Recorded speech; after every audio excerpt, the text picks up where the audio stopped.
without her. I actually, like, would miss her a lot if she left. We are pretty much at the end of the game, though, so at least if she does leave, it won't be for, like, that long. Yeah, a lot of things happen, Ja. Also, wait a minute, did they add animation to that emote?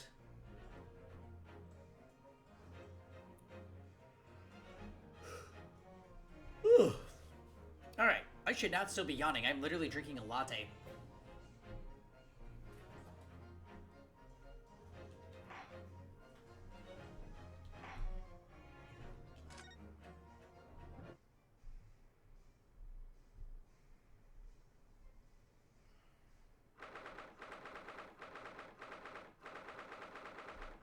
Okay, Windibank's Pawnbrokery. Here we are again at the scene of the crime. Now to thrust these representation papers in Gregson's face and see what he makes of them. Hello again, Inspector. Do you have a minute, please? What is it now? You should go home and get some rest. Here you are, Gregsy. Here are the representation papers. Your ladyship? Ow! I don't believe it. How the devil did you get that stubborn little ragabash to sign that? I salute you. That is good work, that is. I can see you've been very busy here as well. How about some tea? It's a special blend designed to relieve fatigue.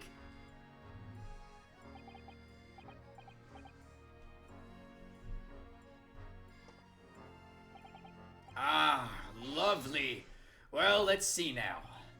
Yes, I hardly feel tired at all. I'm fit as a fiddle, your ladyship. Would it be alright? Oh, would it be alright if we investigated the scene of the crime then? Do as you please. You know where it happened. Through that door behind the counter. Yes, the storeroom. That's where I discovered Mr. Windibank and Gina. Right, well, I'll be getting back to business then. Will you be investigating in the storeroom as well, Inspector? If I'm perfectly honest, we need to wrap this up before long. Can't afford to spend much time on it. But there are so many articles to go through, it's taking forever, even with the lads working around the clock. Which is a problem, because there's another case the Yard needs to investigate urgently. That must be what Lord Strongheart meant by far more serious matters before. So what I'm saying is don't get under my feet, Sunshine. Come then. Let us not waste any time.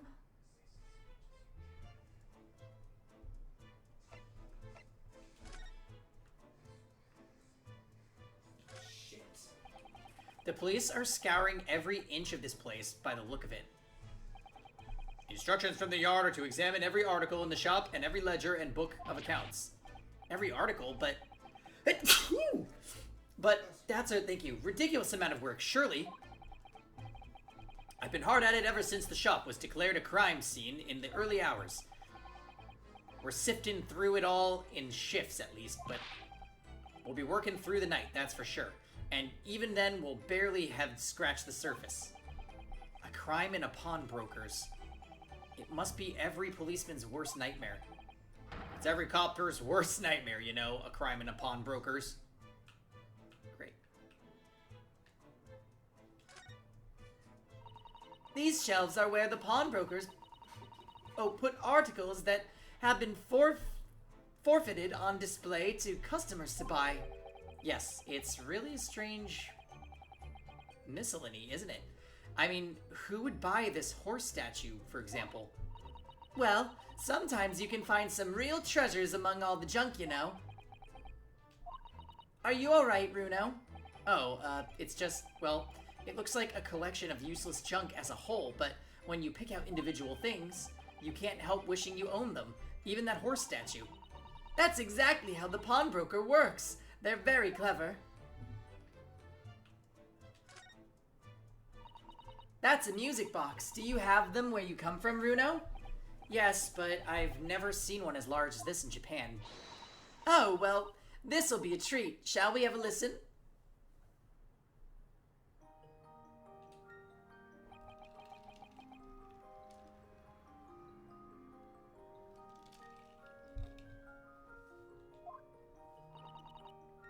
do you think? Isn't it a pretty sound? It's a beautiful sound, yes, but it's a little hard to enjoy with all the policemen in the room, and they're giving you fierce looks. Bluebird lamentation. I was thinking Claire de Lune. Never mind all that. If any of them say anything, I'll tell Gregsy to have a word. Iris Wilson, Superintendent of Scotland Yard.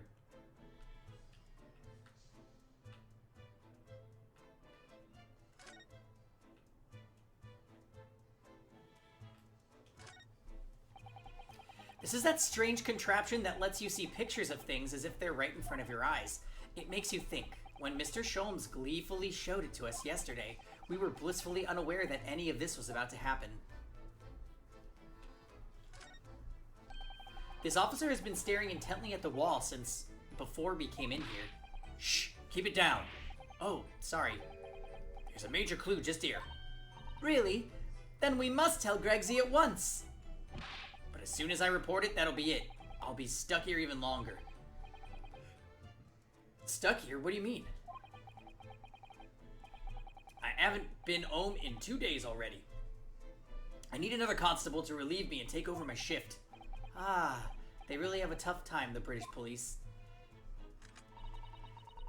That doesn't stop us investigating, though, does it? No, I suppose not. I'm fairly sure it was the calendar he was peering at. Ah, look here.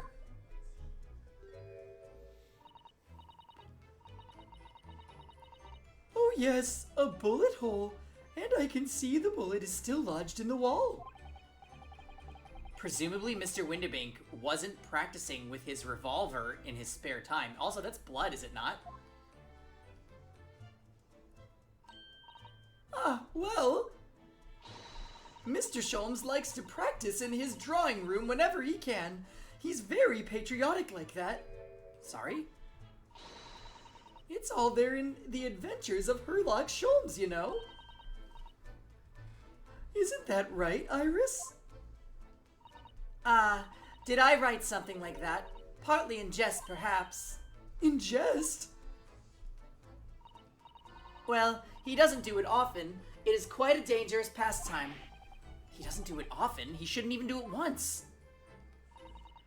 Forget that for now, Runo. Let's examine this bullet. What's that around the bullet hole? Is it blood? A suspicious red stain on the calendar. Aha! I may well be able to help with that. What? There's nothing like the sight of blood to get the blood pumping, is there, Runo? I have a feeling I'm not as bloody-minded as you, Iris. I'm afraid the sight of blood makes my blood run cold. There you have it. You see, when it comes down to blood, we're all different types. Yes, what a scientific observation. So you need this.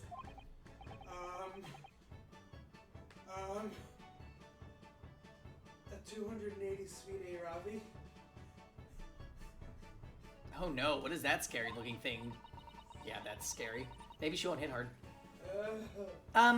Hurley and I haven't actually come up with a name for it yet. But as soon as you see it in action, you'll understand what it does. Watch.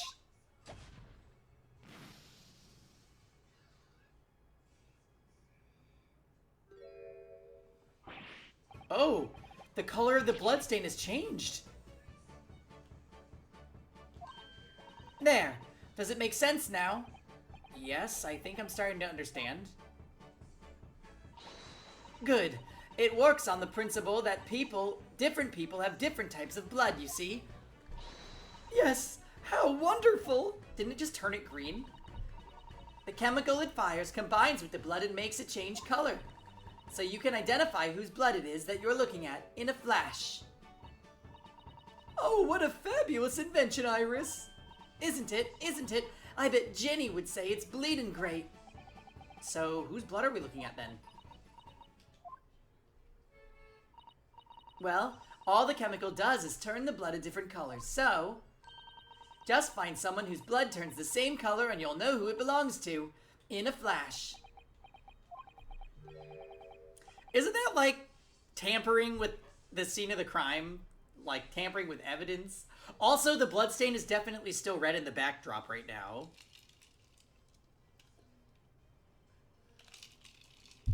It's more like 2 flashes, really, isn't it? 1 flash or 2. This could well turn out to be a very valuable clue. So we must take note of it in the court record. Let's keep testing and adding the results of any other blood analysis to the portfolio. As long as I have Regent left, sure. Okay. I'm fairly sure this contraption was here yesterday as well. Here we are. Though I'm not confident I can get it closed again. Oh yes, that's a folding stereoscope. Really? This is a stereoscope? Mr. Sholmes showed us a picture yesterday that you were supposed to be able to see in 3 dimensions. But for that, he used the great big contraption over there. Ah, well, that's for use in public houses and places like that.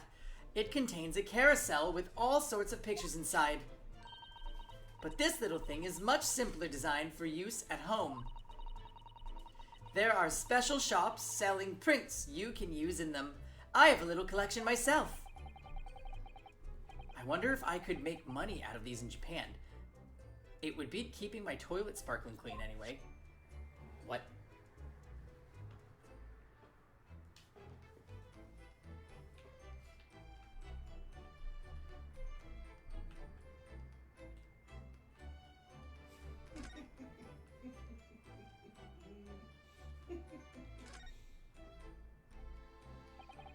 I made it a champion. Wow. Killing that Ravi. The A-Ravi. This is just perfect. It was Mort versus A-Ravi. And guess who I took to the match as well? Morte. She's scary. Yeah. Yeah, welcome back, Steven. How was dinner? Because mine has a, what is it, that Unity item? She S3 the stupid ass Caesarea, one-shot her. And then did the same thing to the Ran after because she gets a follow-up second attack and one-shot it in. There's the article ledger here, and Mr. Windabank's notes, and, What'd you have, Steven? What's this? It looks like someone has left a little photographic print behind. Wait a minute. Didn't we see this picture somewhere before? Oh, look on the back. There's some writing. Is there? Oh, show us, Susie, show us.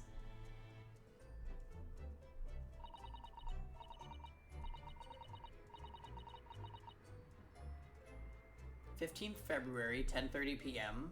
Article deposited 1 gentleman's overcoat." Oh, that's right.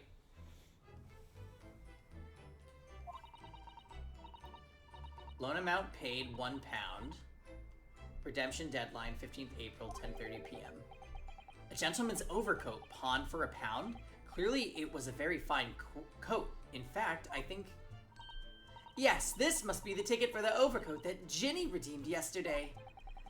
And is still wearing, which belonged to McGilded. I would never have expected the redemption ticket to be handwritten on the back of a photograph, though. It seems Mr. Windabank just used whatever piece of paper he had happened to have had on hand. But this photograph of a cat, it looks very familiar, doesn't it? I'm sure I've seen this exact same picture somewhere else recently. Oh, yes, you're right. Very recently. Isn't that the cat that lives with Iris? It's the same as the one that Ginny gave us earlier. Of course. I was forgetting that she gave us that print. Well, what are you waiting for then, Mr. Naruhodo? Get it out! All right. Let the cogs turn.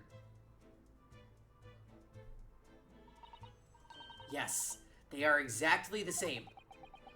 Well, if the one on the counter was used as a redemption ticket, perhaps the other photograph that Gina gave us has something written on the back too.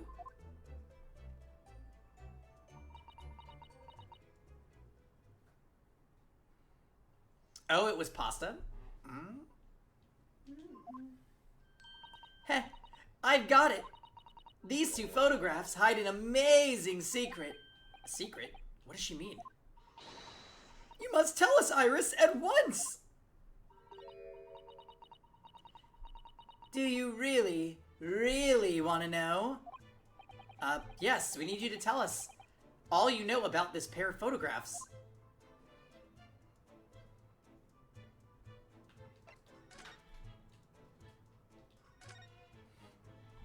You posted it in food.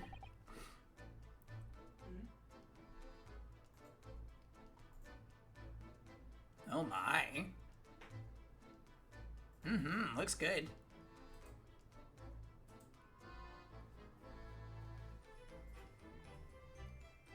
Shrimp pesto fettuccine. Nice. So Iris, about these two photographic prints, the one we found here on Mr. Winnebank's counter and the one Gina gave us before. What is the amazing secret you mentioned that's hidden between these two identical prints? Actually, that's not quite right. Sorry? If you look carefully, the two prints aren't the same. Not exactly. They're not? Have another look at them now.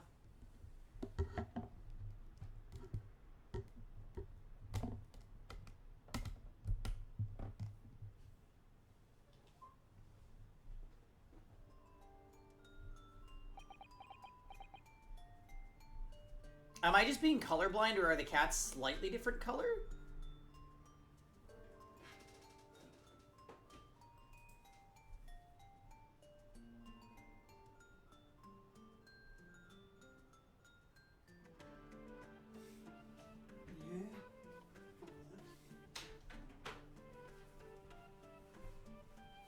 In this one, it almost looks like it's looking straight at the camera. In this one, it looks like...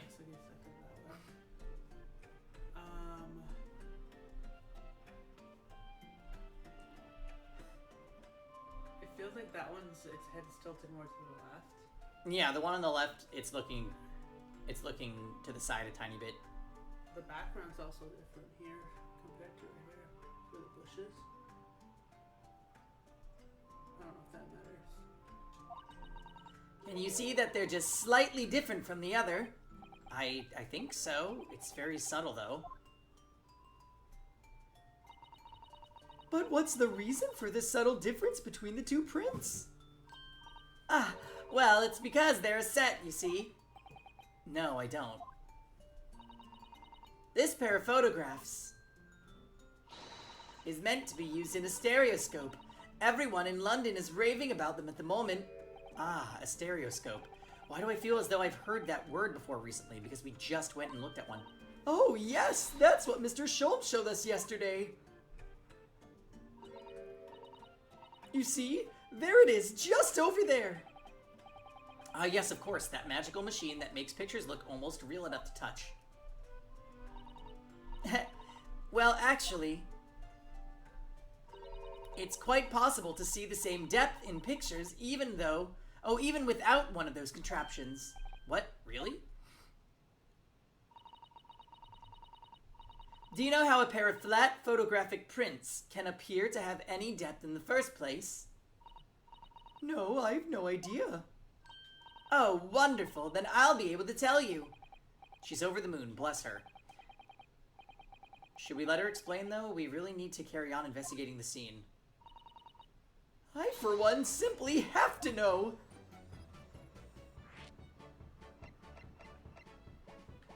Oh, no. Have you ever considered, Runo, how our eyes see depth in the world around us? Well, I just opened them, and it works. But the reason it works is because we have two eyes. 2 eyes. Shocking. If you try closing just one eye at a time, I think you'll see straight away. What you see with your left eye, and what you see with your right eye, are ever so slightly different. You get a different view with each eye. Yes, the position of the objects seem to shift slightly. Exactly, and in your head, your brain uses that shift to estimate depth as it merges the two views into one. That's how we can sense depth in everything we see.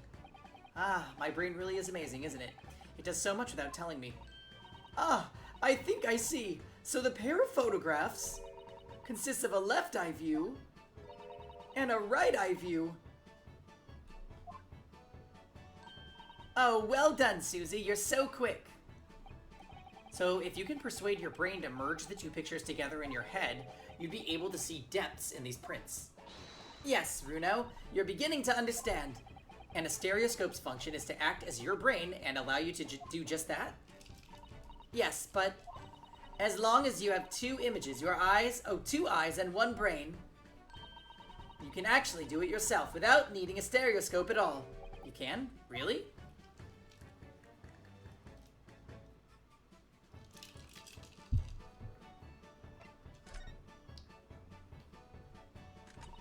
Let's try it. Let's see if you can view this pair of prints without the help of the stereoscope. Oh yes, I'm dying to have a go. Susato-san really loves this kind of thing. You need to be able to cross your eyes. That's the main thing. Can you do that? Cross my eyes? I think I can. Watch me and see if you can copy. Oh. Make your eyes do this. All right, let me try.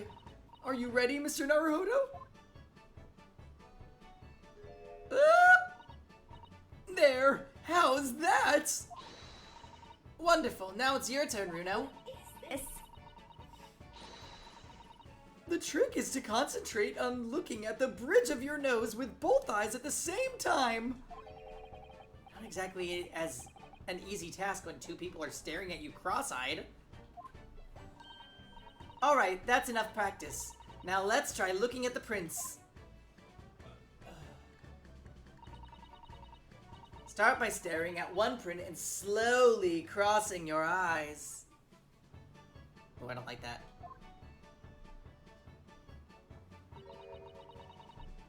You should see two overlapping images like this.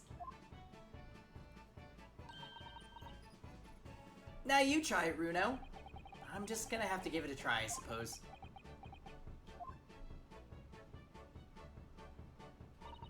Did the print split into two images for you? Now the next step is to put the pair of prints side by side like this, and then try to cross your eyes again.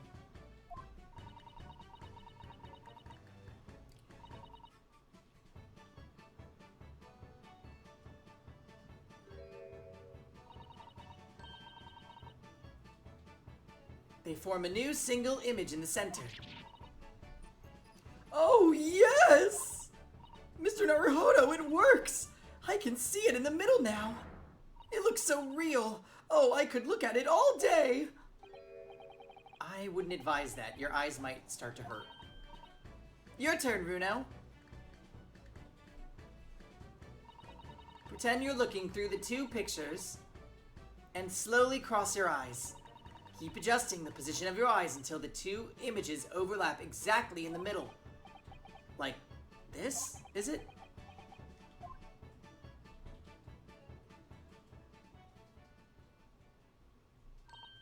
There, you managed it. So now you know how stereoscopic images work. Well, I don't know who discovered it, but it really is quite extraordinary.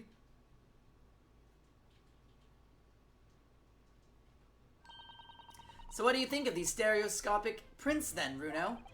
They're certainly amazing, but it isn't easy to get the knack of viewing them properly. No, some people find it easier than others. But that's why contraptions like this exist, for people who find it tricky. Oh, I recognize that. We saw one over there yesterday, didn't we? And today. If I remember correctly, you press this little knob here. And then the pair of photographs in the stand at the back, and it's still amazing, even though I know roughly how it works now. Well, London seems to agree with you. Stereoscopes are very popular at the moment. You can find one of these folding contraptions in lots of households in the capital currently. But if these little machines are so affordable, surely there's no need to go around staring cross-eyed at pictures like you hate them. But it's much more satisfying to be able to see the effect with your own eyes. Well, I think so in any case. Stereoscopic pictures. I'd never even heard of them until yesterday. We've certainly learned a lot about them, but I wonder if it's knowledge that I'll ever actually need. Okay. Which reminds me, the back of this photograph was used to write out the pawnbroker's ticket that Gina brought in here yesterday.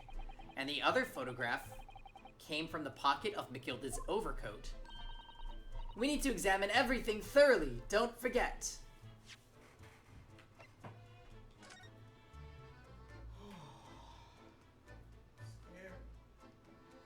Kevin. I'm doing the stupid dragon boss things. Okay, see you later, Trash. Have a good night. Look on the back of this print here. There's something written on it. 13th February, 9 p.m. Article deposited 1 small box. Loan amount paid 10 shillings. Redemption deadline 13th April, 9 p.m. So this photographic print is a redemption ticket. For an article that was deposited 2 days prior to the incident on the omnibus, it would seem. Yes, a small box. That doesn't tell us much about it, does it? Perhaps it contains some valuable mementos. I can't help wondering. Presumably, Mr. McGilded never redeemed the article in question, since he still had the ticket. So, isn't it possible that the box is still present somewhere in the shop? Ah, yes. If it's something McGilded deposited, we must investigate.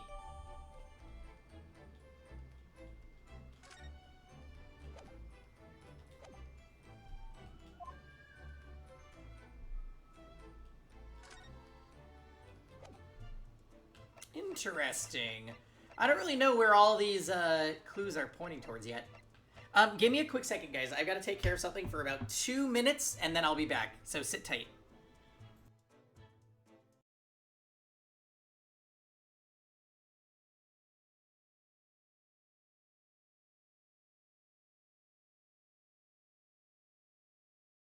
Where are you?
Okie dokie, we're back. Thanks for waiting, guys.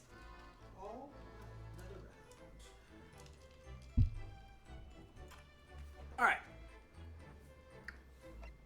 So, did we examine everything? No, we did not.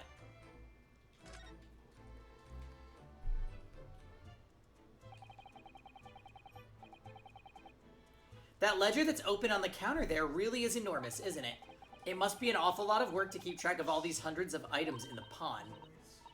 It's too much to think about. Better to sell it all and have a clear head if you ask me. But clearly Mr. Windibank was very careful when it came to the articles in his care.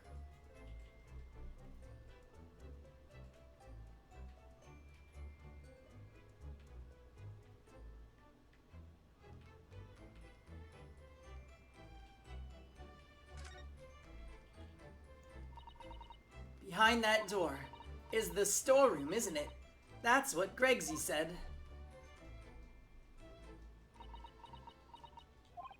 Yes, and that's where I saw the dreadful scene last night. Through the little window in the door.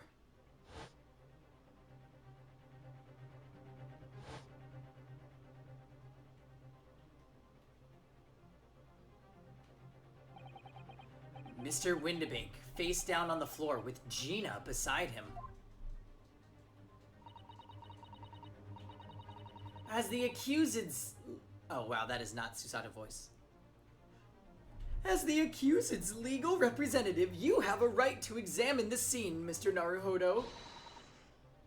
We must make it a thorough investigation. Yes, of course, and we will. Behind that door, that's the real scene of the crime. Don't worry, if there are any clues in there, I'll find them.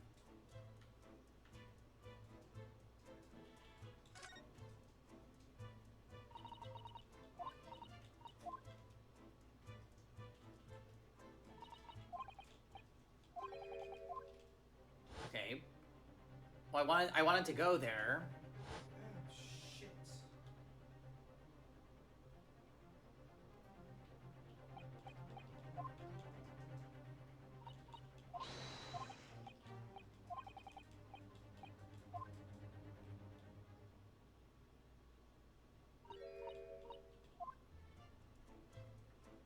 Oh, fuck.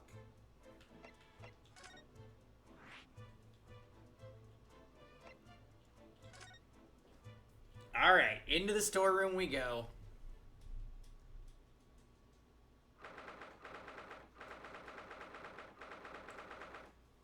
All right, Windibank's storeroom.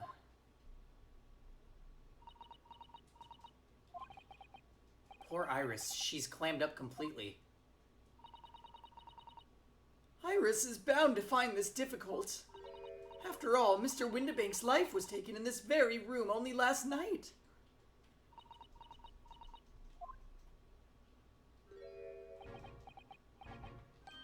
Ah! Wait, Inspector? What is it now, Sunshine? You took one look at me and tried to run away. You think a Scotland Yard inspector would run away from some jumped-up little defense lawyer, do you?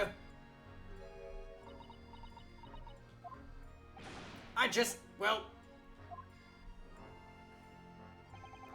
I've never seen her ladyship looking like that before, is the thing. I didn't know what to say to her. So you weren't running away from me, you were running away from a 10-year-old. I'm afraid that this is all a little much for young Iris.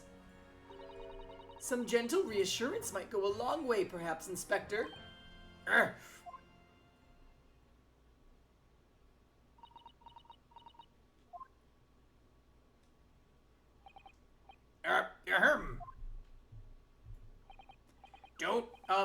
Don't trouble yourself unduly, your ladyship. I mean, at least you're not dead, are you? I don't think that went very well. Why?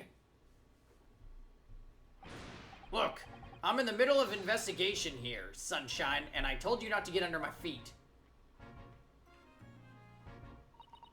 And we have investigating to do ourselves.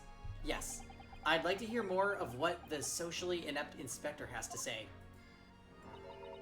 Oh, Hurley. And inquire into how Mr. Sholmes' operation is going. Oh, so I wonder if that's Windibank's blood or if it's Sholmes' blood on the calendar. It's probably Sholmes'. Alright, well, let's talk to him first. So, Inspector, what do you make of the crime scene here? Pshaw, you've got eyes, haven't you? Use them. It is what it looks like, nothing more, nothing less. Iris, could you lend me a hand? So, Gregsy, what do you make of the crime scene here? Oh yes, your ladyship. Do allow me to humbly explain. Last night, at shortly after 1 o'clock in the morning, Scotland Yard police attended the scene. The one and only door to the storeroom was found locked from the inside. So it was locked from the inside. The lock appears to be broken now, though. Was that the police officer's doing? Quite right, ma'am. Quite right.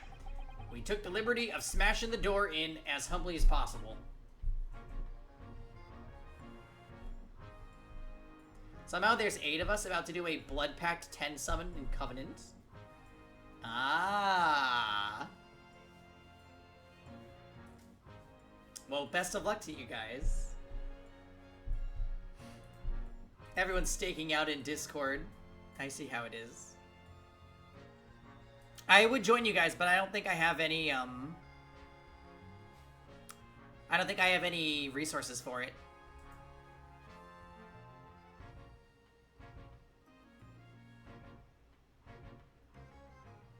Are they playing late? I don't think so. Okay. As you can see, the victim was discovered prostrate on the floor, thuswise. And next to the aforementioned body, we discovered the vile gutter child. Are you talking about Ginny? She's my friend, you know, Inspector. Miss Lestrade, the hapless girl, was curled up on the floor, dead to the world. She's still alive, you know. Yes, when I saw her, she appeared to be unconscious. But I'm afraid to say she had the gun that was used in her hand. No. Presumably, it's the gun that's still down there on the floor now. In her pocket, we found the key to the door as well. What? The key to the storeroom? And you say the storeroom had been locked from the inside, Inspector? Correct. All of which leaves her ladyship's friend in something of a sticky situation, I'm afraid.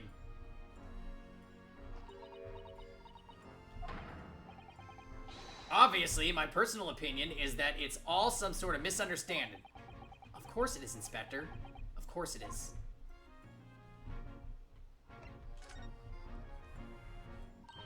Gregsy, do you know anything about Hurley? Is the operation finished? Is Hurley all right? Is he? Well, the thing is, Don't mince your words, Inspector, please. You don't mean to say that Mr. Sholmes is... No. The operation's done and dusted. It's just that, well... Out with it! Oh my. Yes, ma'am. They use something called a general anesthetic. It's the latest thing. Renders the whole body insensitive. The whole body...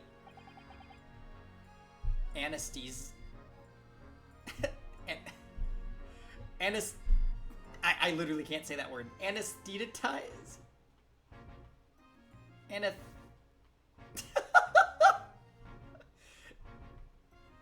Anesthetized? Is that even possible? It means the operation can be completed while the patient is fast asleep. Goodness, in the Empire of Japan, we can just manage to provide laughing gas for a tooth extraction. The trouble is, the latest thing isn't always the greatest thing, if you follow my meaning. They couldn't get the medicine to work at first, so it took hours for him to nod off, or so I hear. And now that the op's finished, they can't get him to wake up, apparently. Oh my! No one knows if the anesthetic is in his system, or if the bloke's just plain exhausted. But anyway, all they can do is stand back and watch until he comes round again. Hurley. The moment he opens his eyes, your ladyship, I swear I shall get word to you. What a surprise. Even in matters of life and death, Mr. Sholmes has to do things his way.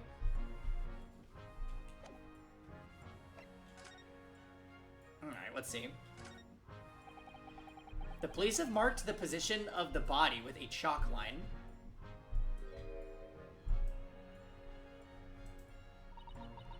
Poor Mr. Windibank. He was a nice old man. Well, he was shot just once, through the heart.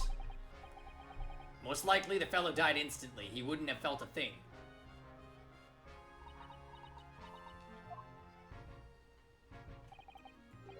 This must be his blood, then.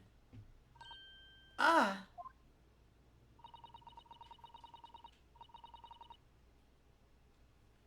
Oh, did you?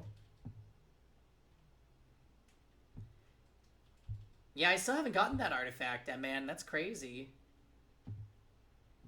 Let's see if anybody got anything good. Cortex got Bloody Rose. E-Tier got Border Coin.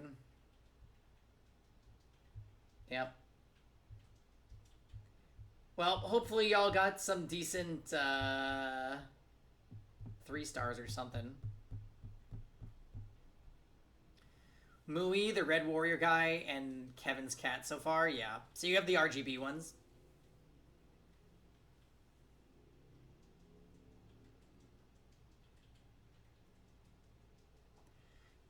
Yeah, I can't even recall what the light and dark characters' names are, to be honest. Oh, oops. I don't like to ask at such a wretched time, Iris, but I wonder if perhaps... Don't worry, Susie. I'm ready for action.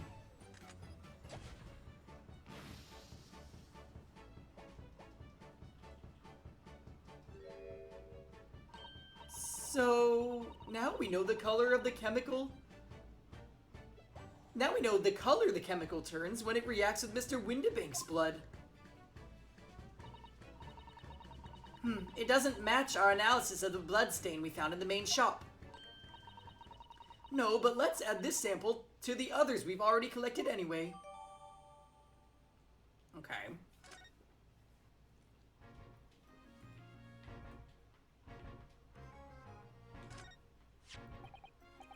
This is a revolver, a real one.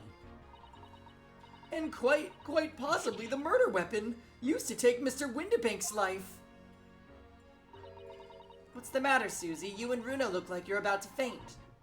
Well, it's just that I've rarely seen a gun in the flesh. And I've had issues with guns in the past.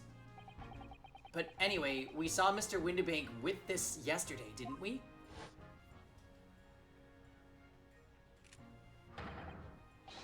Right.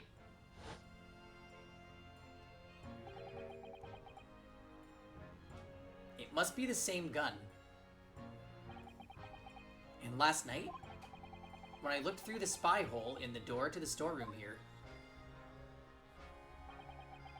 that was the same gun I saw in China's hand.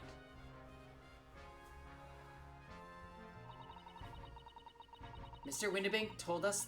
Oh, Mr. Windibank told us that he only ever had a single bullet loaded in his revolver, didn't he? I know, poor Gina. Well, it's empty now. The one and only bullet he had in the gun had been fired. So we can be fairly certain that only a single shot was fired from this revolver.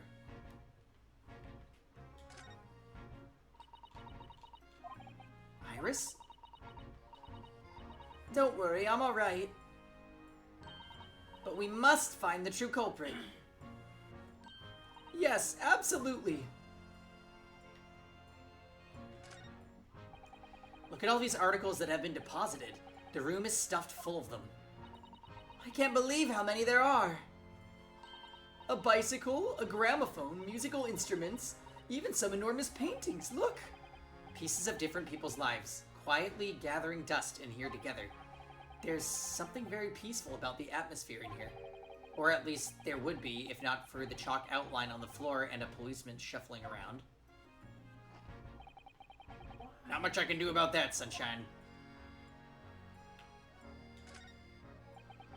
Out of all the articles in the storeroom, this is the only thing that shows any sign of being ransacked. Ah! What is it, Iris? That's the box file that my manuscript was being kept in. Oh! Iris's unpublished story, The Hound of the Bakervilles. Surely that's not what all this...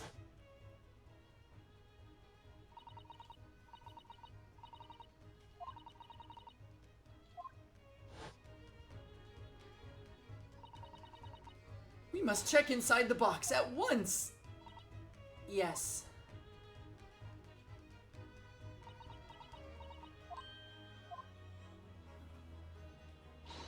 It was there! Iris's story was there! Really? It was? Well, that's good news, isn't it, Iris? Yes. I mean, of course I believe Hurley when he said he deposited here, but still. It's a relief to actually see it. Really? Because that's not a very well-hidden frown.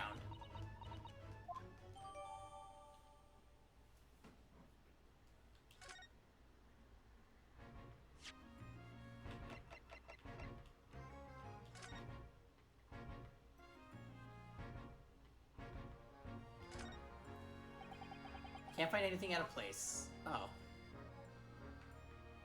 Really?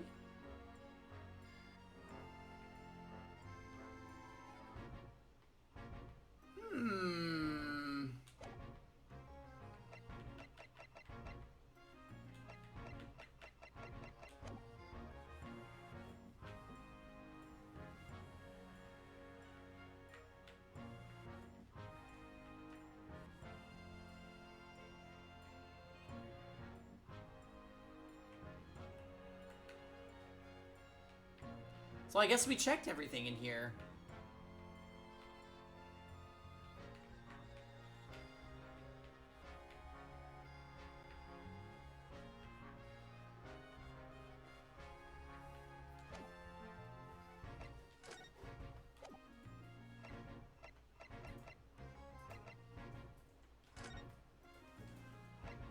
Huh. Well, there's not really a clear place we're supposed to go.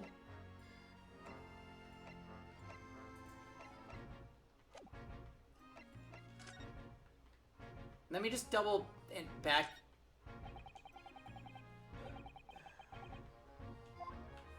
Let me just make sure I'm not missing something in here, because if I leave here, I don't want to come back and...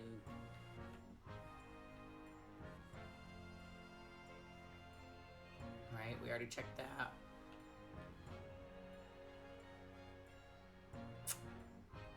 Yeah, I'm not seeing anything.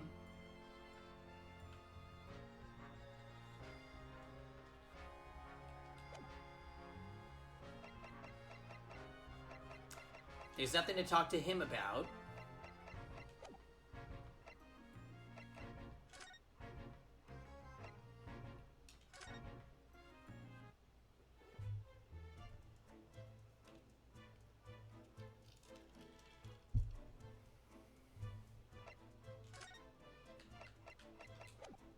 So we already talked to her.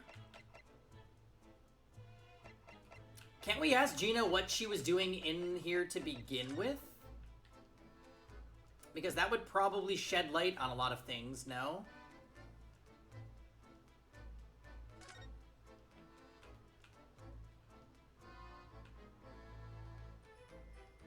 Maybe we should go see Gina again.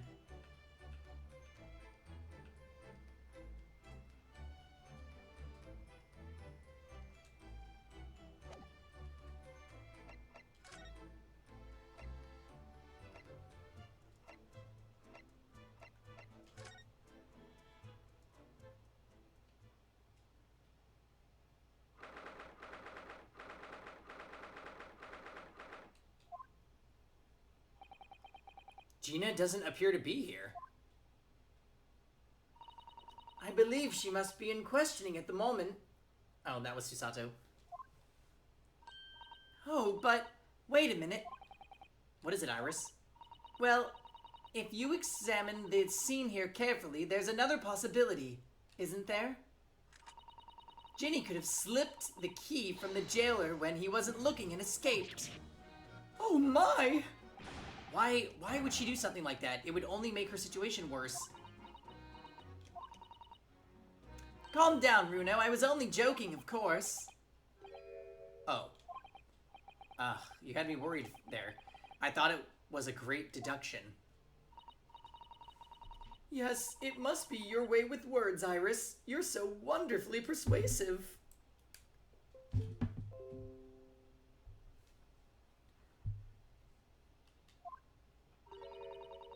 Perhaps you don't fully understand the weight your words carry. Oh dear, I'm sorry. I suppose a light-hearted great detective is a contradiction in terms.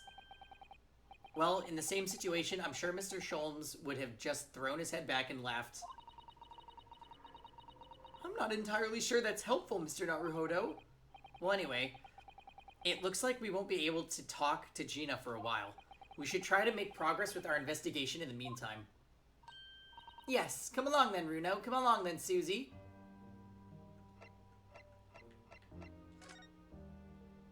Okay.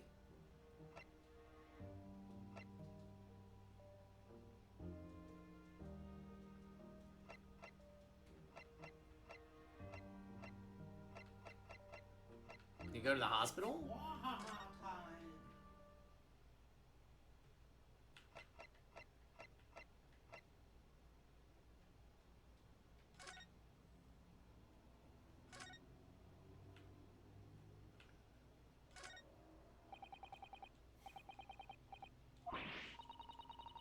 Their crutches. Yeah.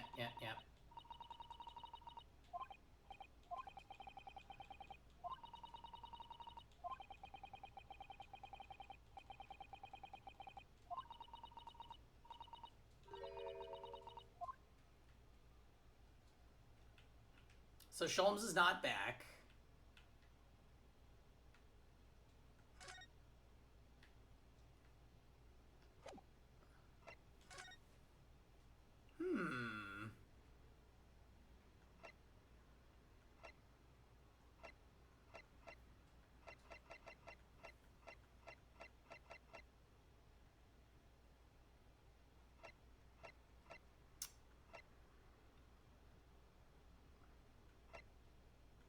Where do y'all want me to go then?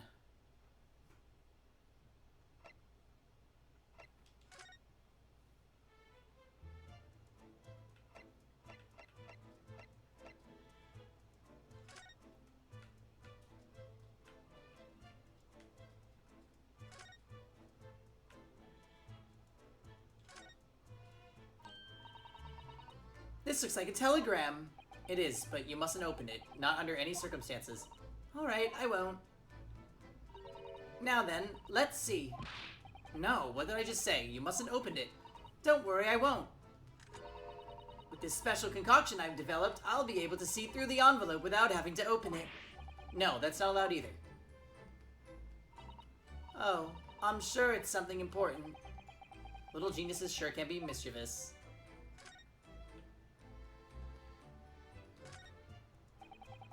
It's spring at last, and the weather is warmer now, but I love the smell of fire and the steam rising from the kettle.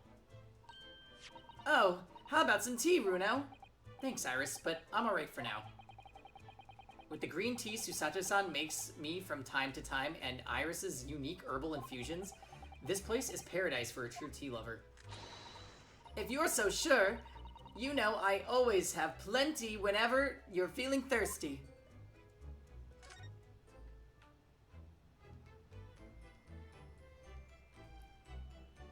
Another border coin, Jesus Christ.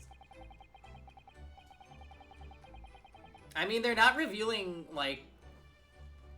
They're not revealing upcoming characters, so... Might as well just pull on Covenant. Everybody wants the 3 stars.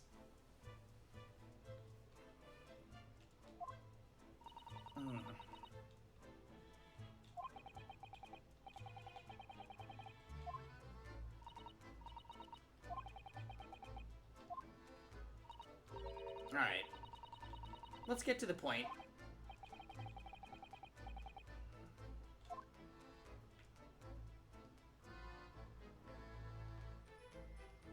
I don't even think I'm supposed to be here necessarily. I just don't have any idea where else I'm supposed to be going. Do you know I've never seen the inside of Miss Susato's room? I haven't so much as put my head around the door. Oh, Susie often invites me up. It's so much fun. Really? What's her room like? Isn't she with us? I can't tell you that. Oh. A young maiden's private chamber is a place of bittersweet secrets, you know? Where have I heard that before? I suppose some things are the same the world over.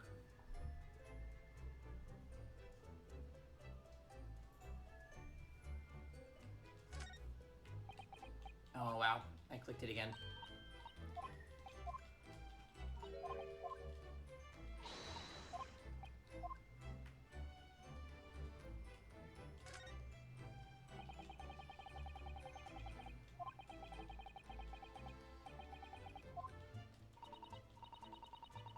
Yeah.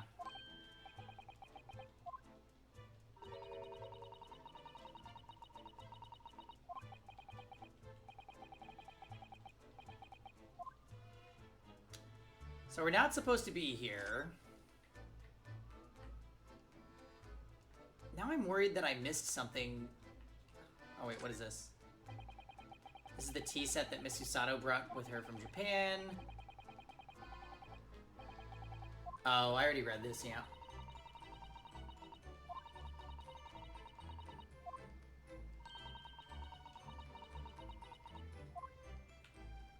Okay.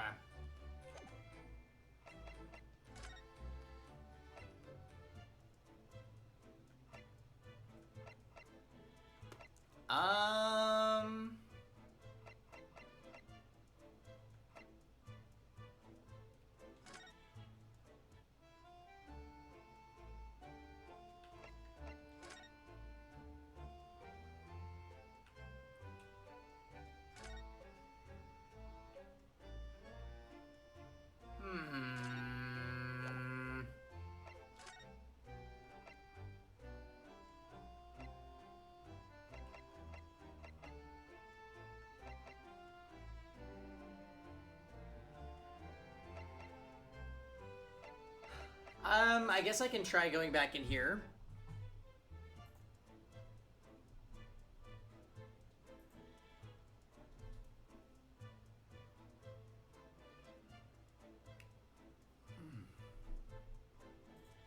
Okay.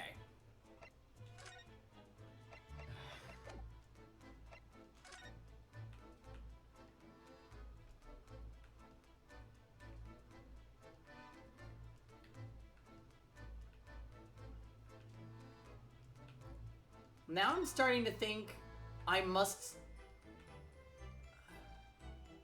Uh-oh. Green blood. It just seems wrong somehow. Oh, there are all sorts of different colors. There are pretty pinks and purples too, you know. Like I said, everyone's blood is different. I wonder what color my blood would turn out. Actually, I don't want to know. Yeah, so we checked all these. Maybe it's something in my court record. Have I examined everything?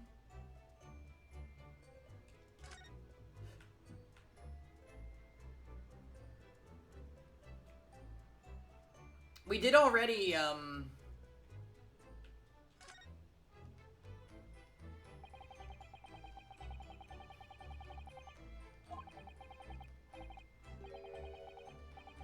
perhaps he ran out of paper, so he had to use anything he had on hand. It's hard to know what's the front and what's reverse side now.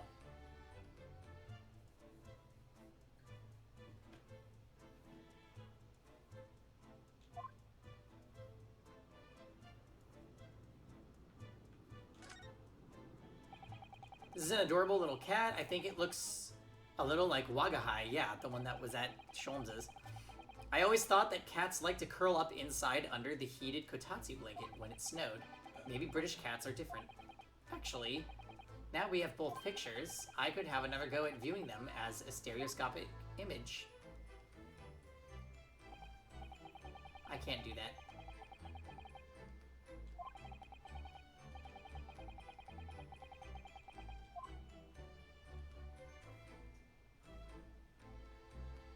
Okay.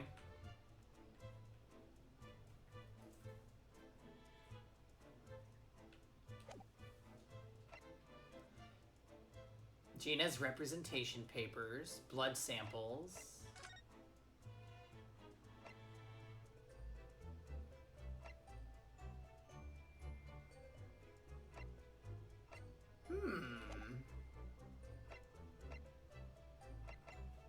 And then there's Iris's manuscript.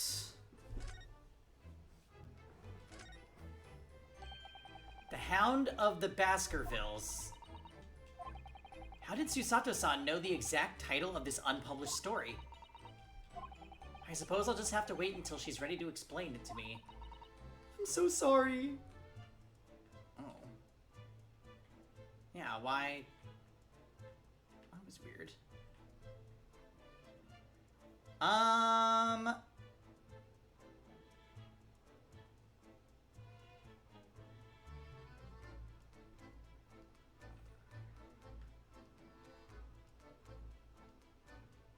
Is it a parody on an actual book? Because I haven't heard of that.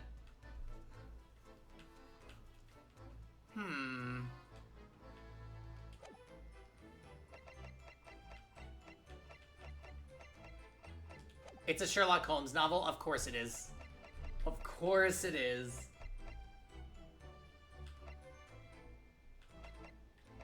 Why is the present button?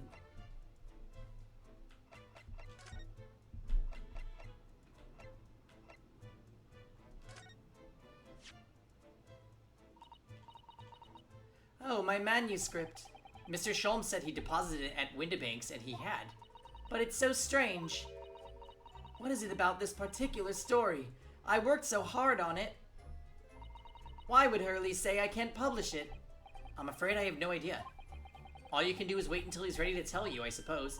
Oh, maybe. It's because Hurley isn't in it enough. Maybe I didn't give him enough good lines. Yes, maybe.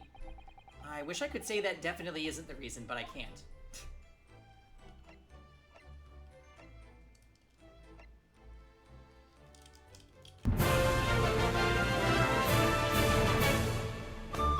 Why did that make me jump?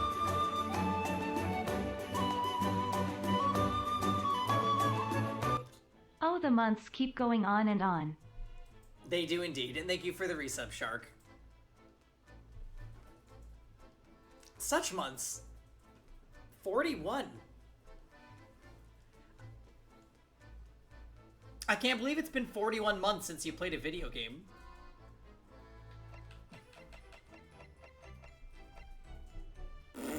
Yeah, something like that.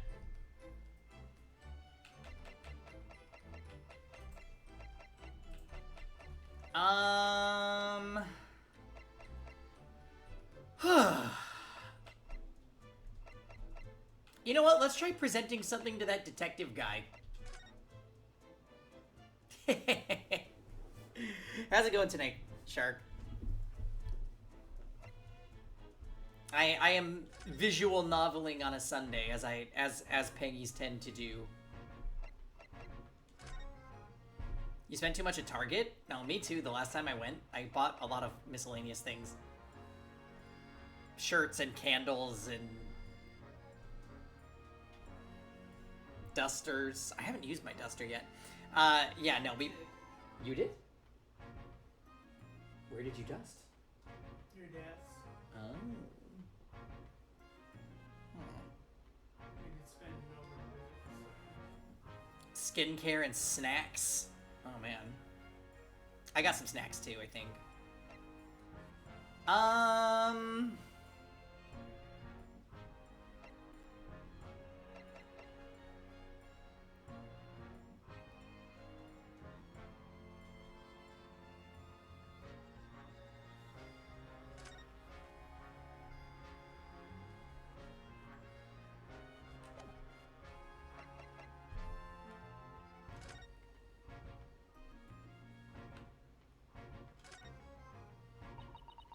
Mr. Naruhodo, I don't know if you've noticed, but there's something rather troubling here. I have noticed. The red smear, you mean? Yes, it looks like blood, doesn't it? I wonder if Susato-san picked up on that. Well, in that case... Yes, we need Iris. We should show this to her before we forget. Ah, okay. So that's what they wanted me to do. Okay, hold on. We gotta go back out. We gotta go back out and then present it to Iris.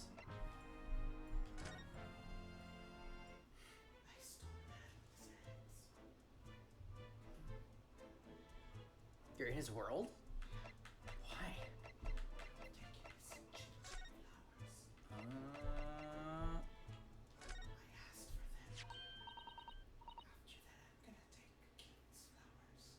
Oh. Oh, that looks like blood. I would say it's from a gloved finger. Almost certain a glove made of leather. Well, don't worry, Runo. You can leave the rest to me.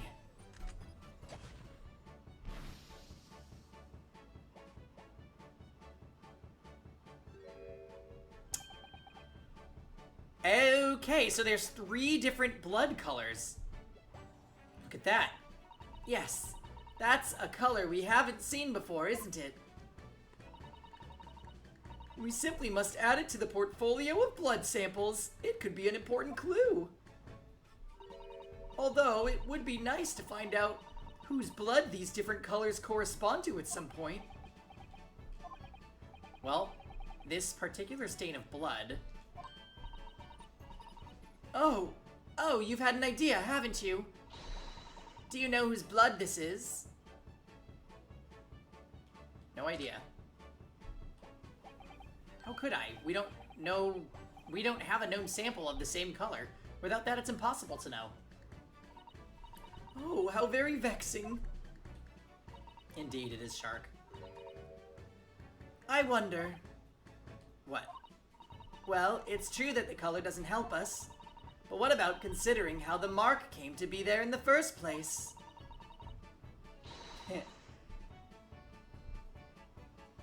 You might have an idea about that, mightn't you, Runo? Not if you keep staring at me like that, no. Let's try again, shall we? Well, this particular stain of blood. Oh, you've had an idea, haven't you?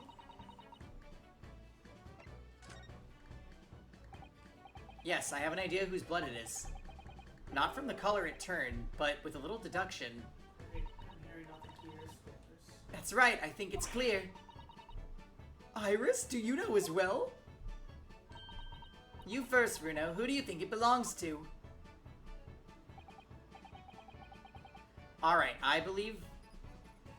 Oh boy.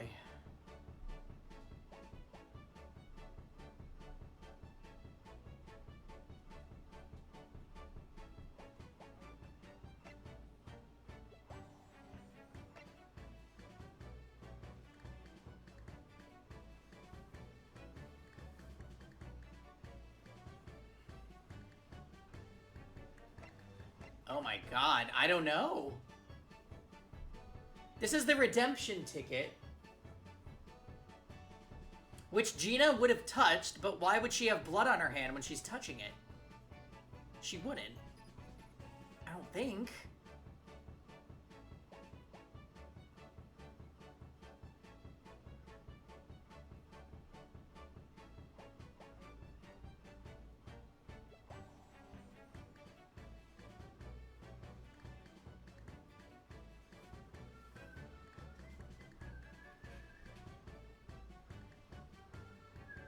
It can't be Windibank, because Windibank's blood was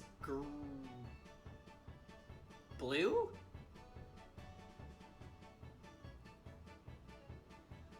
It wasn't this purple color, so there's no way. It could have been McGilded.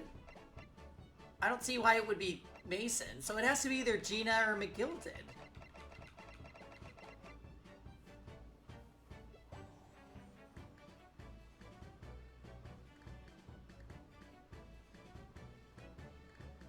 I'm gonna say McGilded because Gina doesn't have gloves.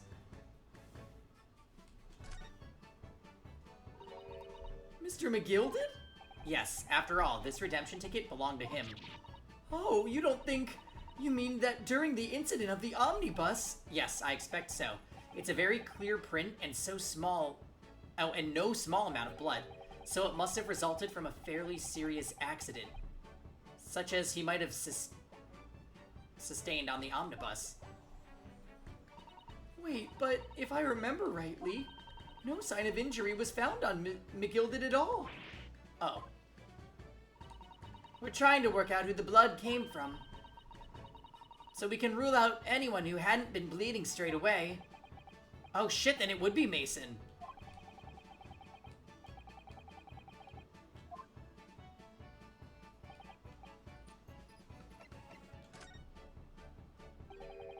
Thrice-fired Mason.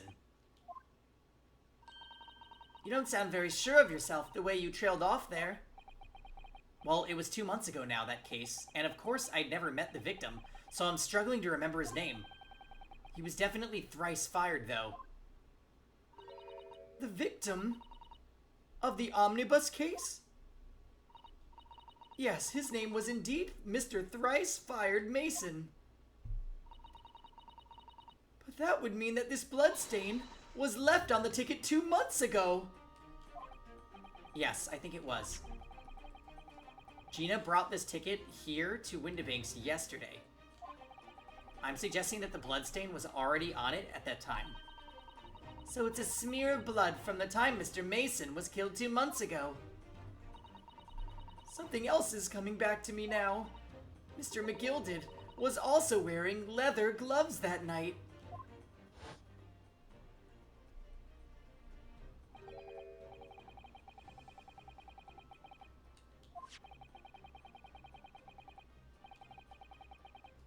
Yeah, okay, that came up during the trial. It certainly does look like a leather-gloved thumbprint, this mark. But we know that Mr. McGilded had no injuries at the time anywhere on his body, from which we can conclude that any blood on the glove belonged to the victim, Mr. Mason. Mr. Naruhodo, you sound just like Mr. Sholmes. Minus the quirky slip-ups, I hope. Yes, I think you're right, Bruno. Very well, let's make a note of this.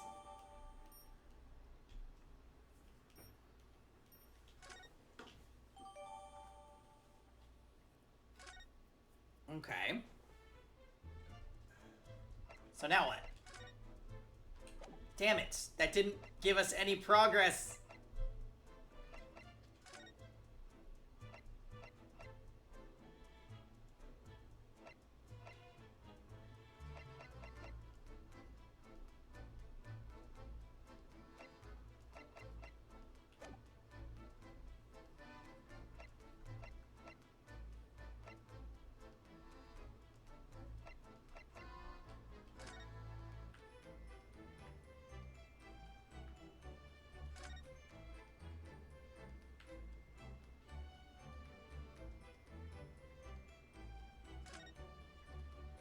Hmm.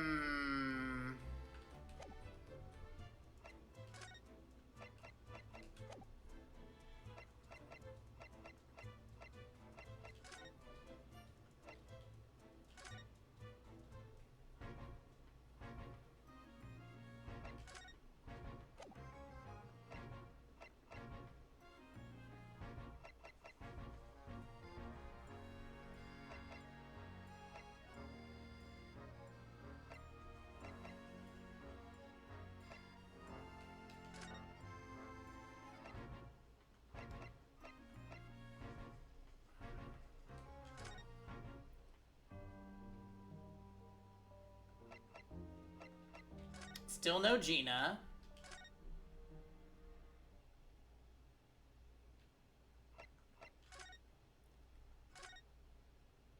Still no Sholmes.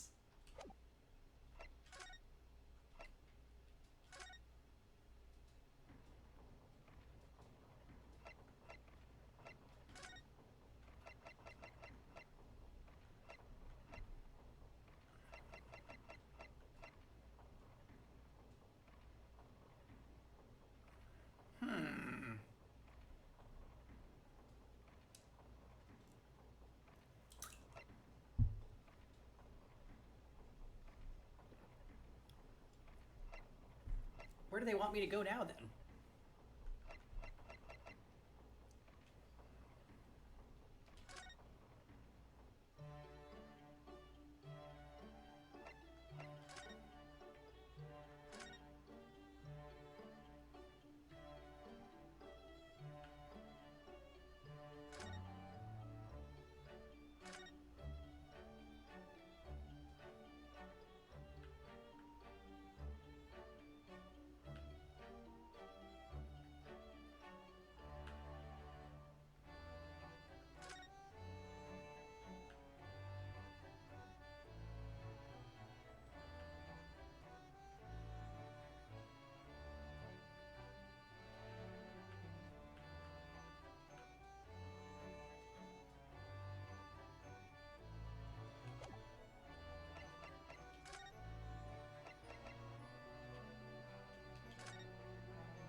Is there anything else that we can present?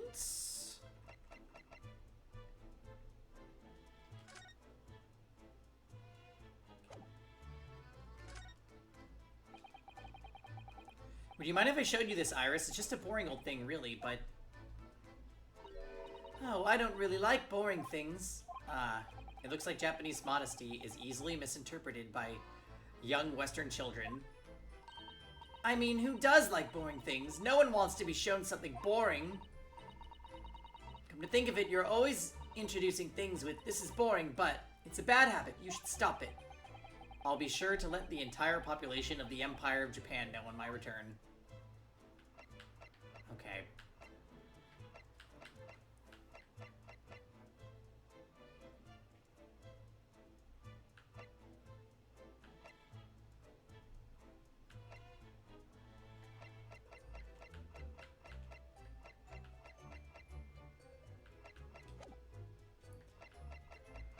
Huh. I feel like I shouldn't have to present anything to this guy, but it is an option.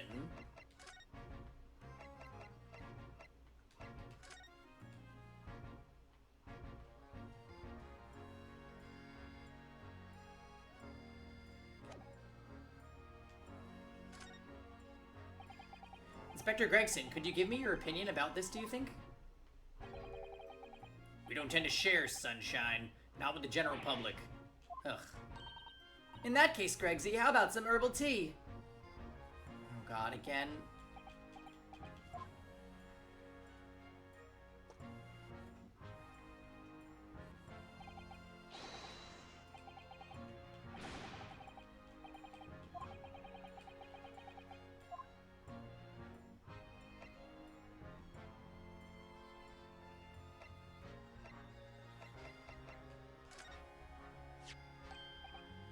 Is that what I think that is? Your ladyship's latest. Yes, my latest story. It's called The Hound of the Baskervilles. A most fascinating title, your ladyship. Fascinating. And, I don't suppose... Would there be any mention of my humble self in the tale this time? Good question. I can't really remember. I see. Well, why would you, your ladyship? I'll just await its publication with eager anticipation. You needn't worry, Inspector. I'm sure if you do appear, you won't be doing anything particularly remarkable. Damn. You looking to be arrested, Sunshine? I didn't mean it like that, and even if I did, you wouldn't have bitten her ladyship's head off, would you?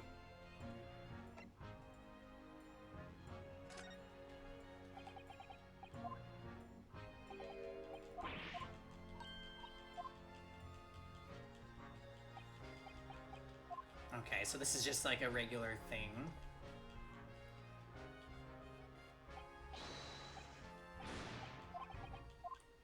So I don't really think we're getting anywhere with this.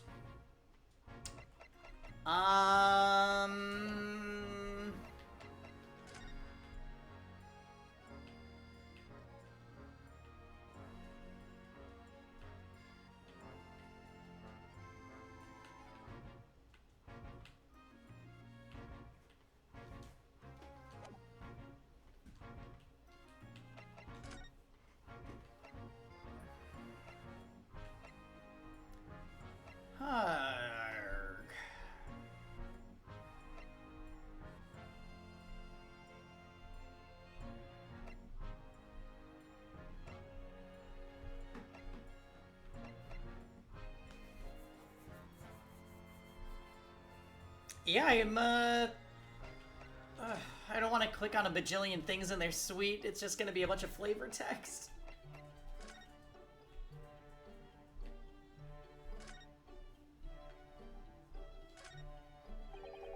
Mr. Sholmes' desk, it's completely clear. It looks totally different without that enormous machine on it.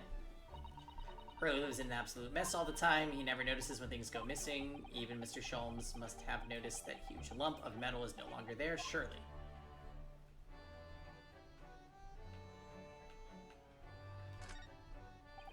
There's all sorts on these shelves. Chemistry, apparatus, books, papers, lots of things I've never seen before. It's all heaped up so high I can't help feeling that the whole lot is going to topple at any moment. Yes, Hurley does tend to overload the shelves. That's one way of putting it. He wanted to look something up in one of those books the other day, you know. But it was so tightly crammed in, he gave up and went out to buy a brand new copy instead.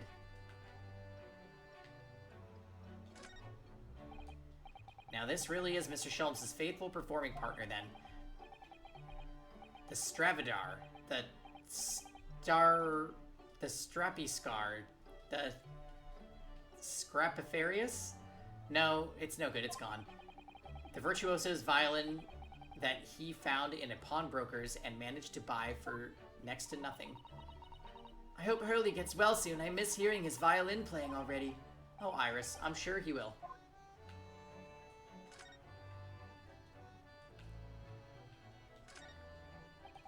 It's an unusual way to make use of a huge metal chest as a table for tea and coffee. But it is a very sturdy box, and I've noticed that it's always locked. Ah, well, that's because that box contains some of my most important things, which you have no intention of telling me more about, judging from that guarded smile.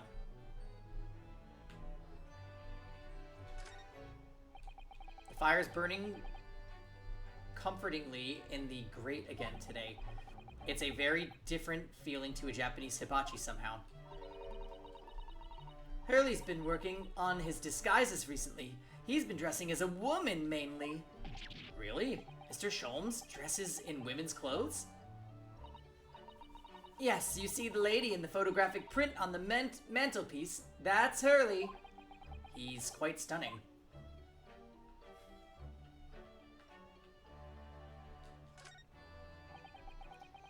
These are all mementos of Mr. Schultz's past cases, I think. If he'd been involved in my case, I wonder if the beefsteak from Le Carnival would have been on display here. Hurley says that Waggy is a memento too. What? How? He tried hard to get the little fellow to stay on those shelves at first. But he had to give up in the end. Waggy just wouldn't keep still. Yes, funny that.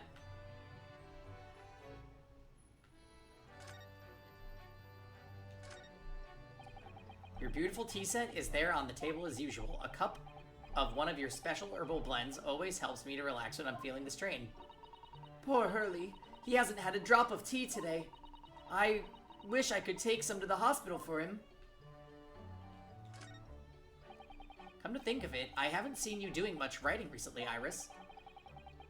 But there's paper already set up in the typewriter, I notice, as if you're about to start. I'm a little bit stuck for a new story idea, actually. Well, you could consider using what happened to Mr. Natsume, perhaps.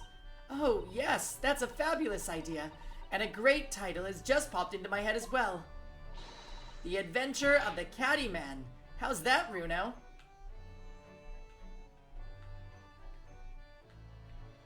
Alright, well, as expected, there's nothing in here. That's a charming little white shelf, and full of charming little bottles, too. But the contents of them aren't quite so charming, it seems. I'm so close now, I've nearly developed a rainbow smoke grenade, you know? So you're still working on those colorful but fumey explosives, are you? I tell you what, when I've perfected it, I'll fire the first shot at you, Runo. What an honor.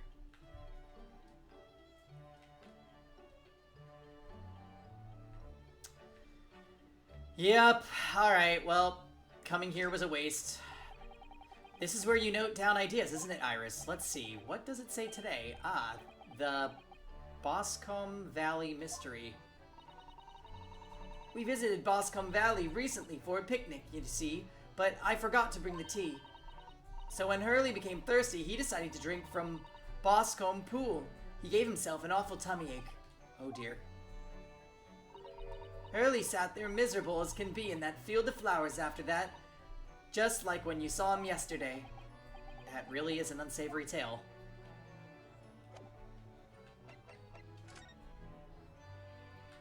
Okay, so... are we in the Lost Age? I definitely don't know what they want me to do now.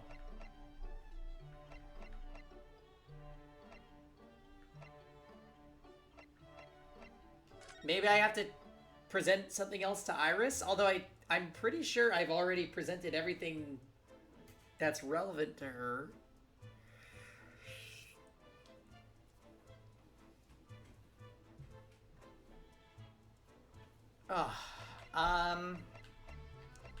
So there's no new topics of conversation.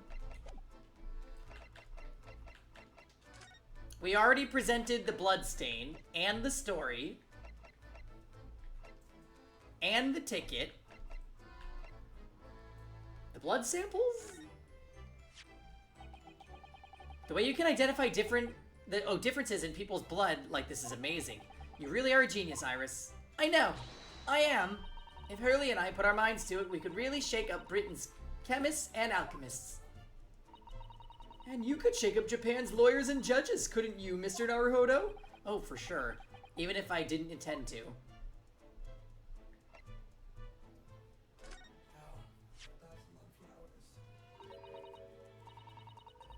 I've gotten 60 from Natalie's. Well, like 40 something, but I already have like 15. I didn't know there were that many. Poor Ginny. This is all my fault, really. But she'll be alright, won't she? In court tomorrow, I mean. I'll defend her with everything I've got. So, she'll be alright? Won't she? Am I that bad at instilling confidence?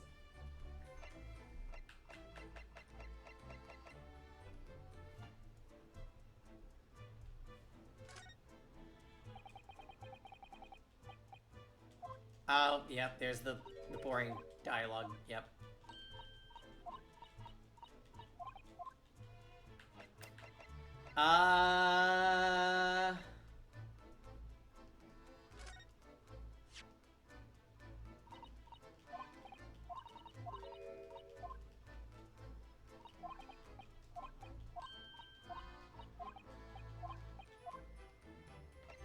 Alright, so we really did...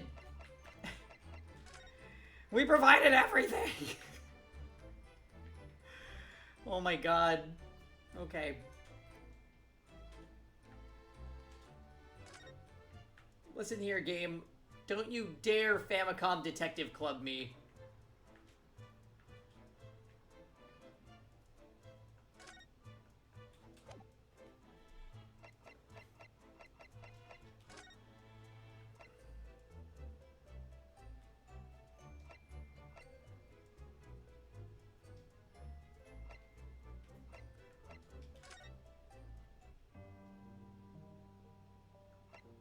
And you can't even, you cannot do anything here.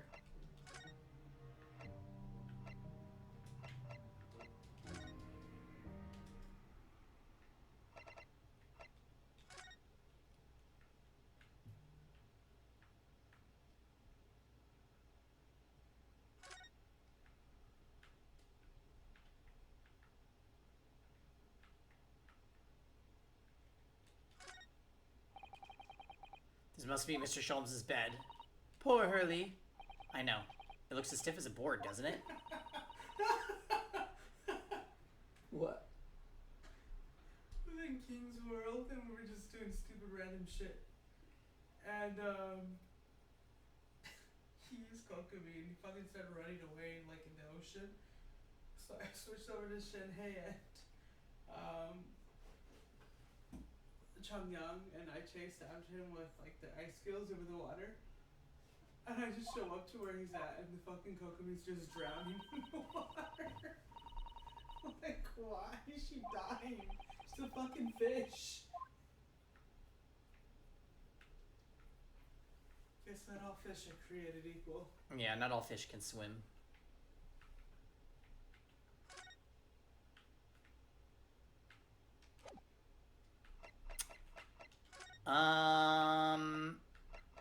Nani?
Like, this is just completely not relevant.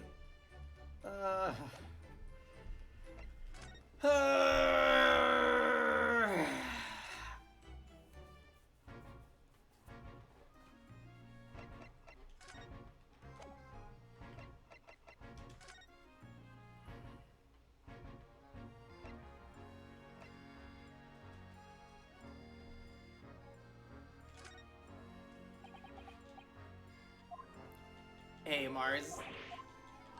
Yeah, not for long, let me tell you that.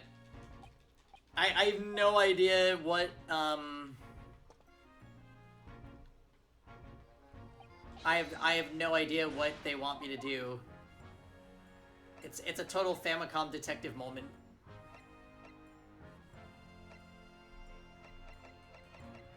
This character is unhelpful, so I shouldn't be showing him anything. But the only helpful character is Iris, and I've already shown her everything.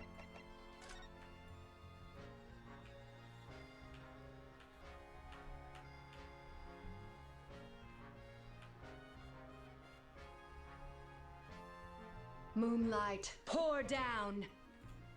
Yeah. Well, we played a lot of SMT and this today. It's been good. Moonlight, pour down. I am becoming slightly frustrated with this, though. So we checked everything.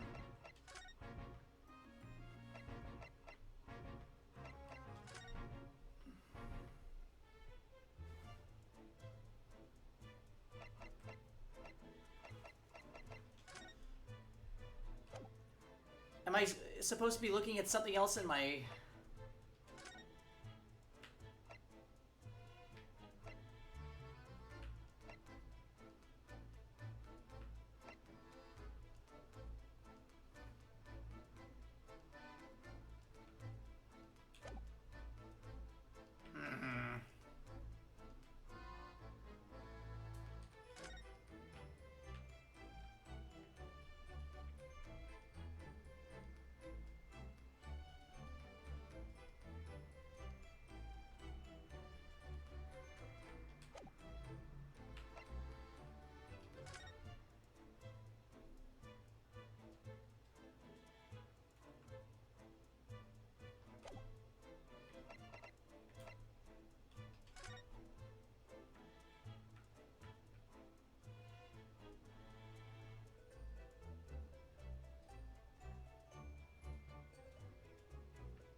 We already presented everything.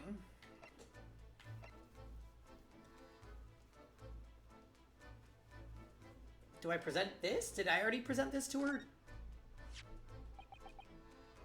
Yeah, we already did.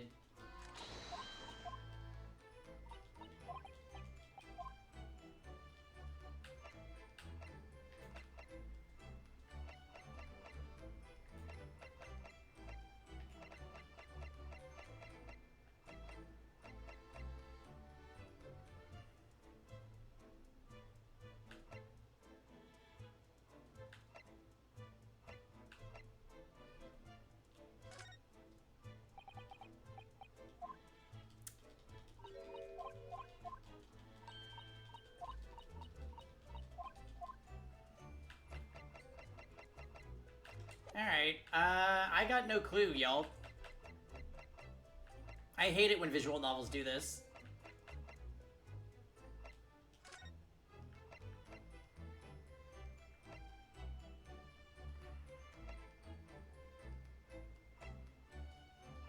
The god of chaos is enraged! I feel like I've been everywhere and I've examined everything. Hey, Dots. Good evening.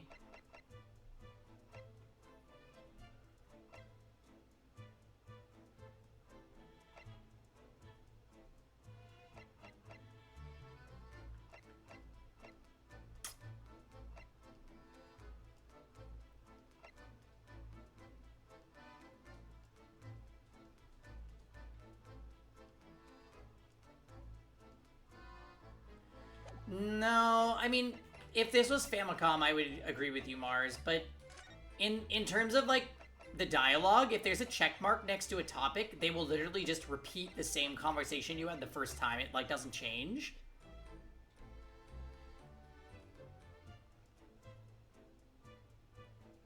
If you're not sure where to go, pay attention to what Iris is saying at the bottom of each area select.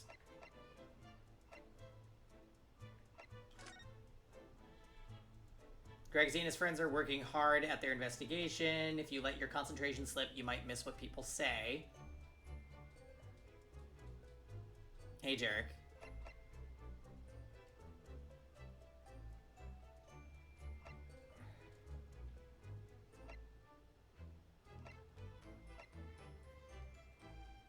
Yeah. I'm not sure that any of those are really helpful.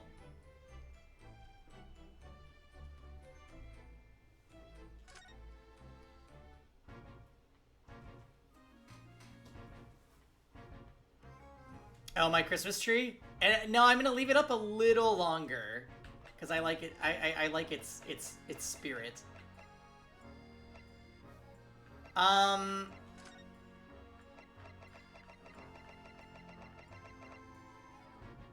Let's dismantle a clock. Yeah, let's do it. So I already read this, so I'm just gonna kind of skip through, make sure I didn't.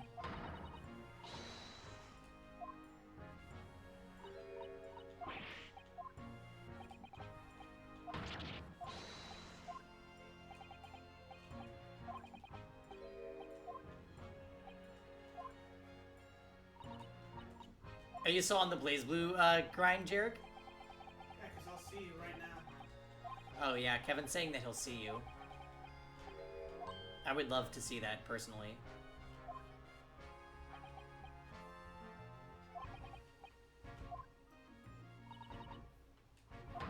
You wouldn't call it a grind? Yeah, I haven't been grinding either. I do play sometimes, though. Okay.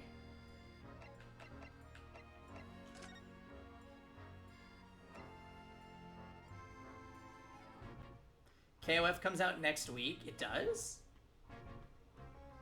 I'm sorry, but I'm Mexican. I don't play that game. Oh, next month. I see. So Blaze Blue was a temporary thing. I see.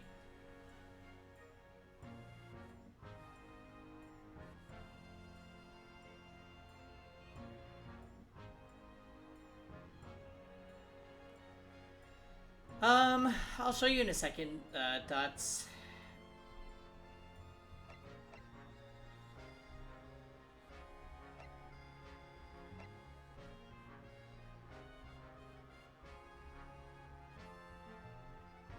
Oh, yeah. Yeah, it's unfortunate, Jarek, but I think that that was a good move. I do not think this is the time for people to be going to big social meetups.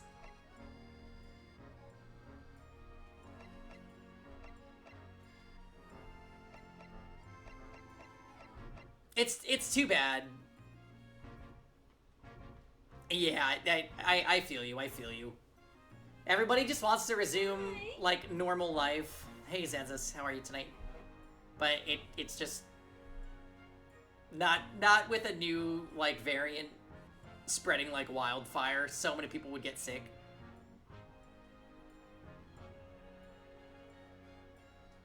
Yeah, hey, look, to each their own, Mars.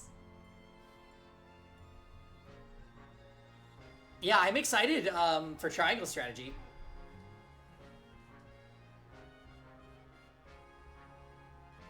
Yeah.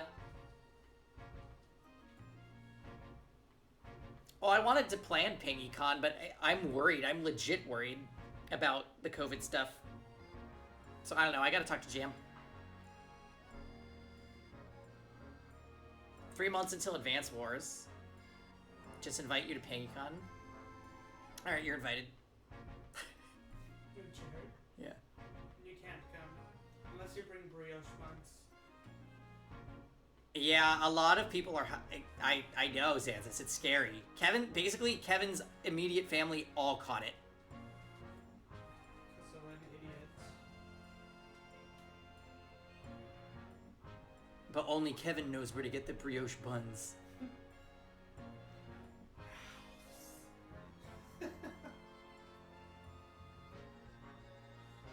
Yeah, it is depressing, I know.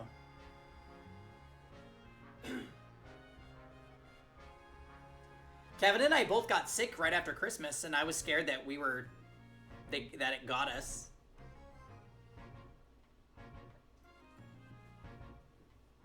You thought it was a cold and that's it? Yeah, some people are not affected all that much.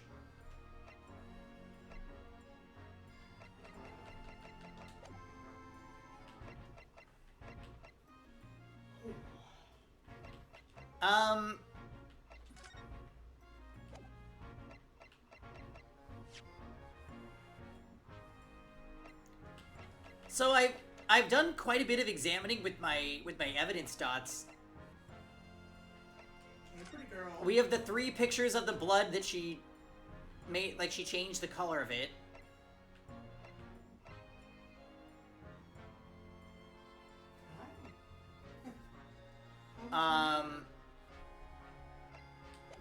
Yeah, it's a good girl. We found the blood splatter on the back of this thing. We've examined this. We've got the papers that say we represent Gina. And then we've got Iris's story, which there's like literally nothing to click on it. Except for the title, and they're like, ooh. So then I'm like, alright. Eventually I figured out I needed to go present stuff to, what's-her-face, Iris, and it's still... Like, she gave me some stuff that I thought was gonna advance the story, and then nothing happened. I tried visiting the prison, the hospital, the Chief Justice office. Did you examine the red bloodstain recently? I think so. I mean, I'll try again.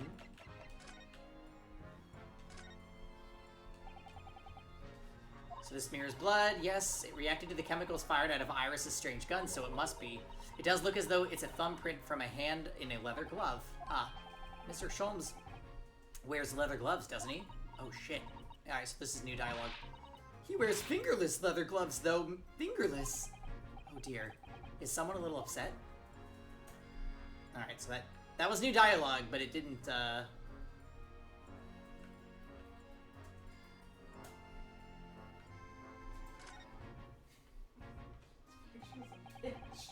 Spectros?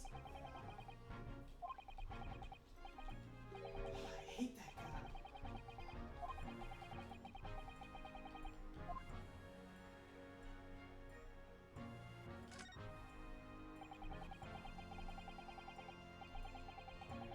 He said, oh, I'm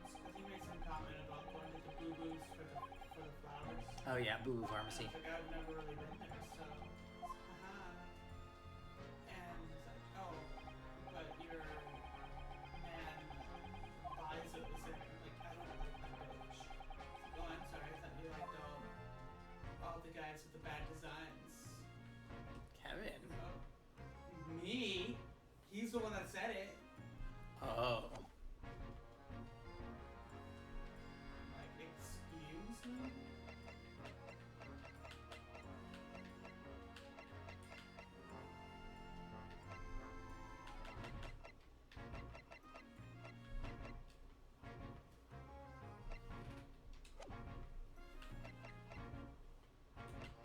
It auto-saved.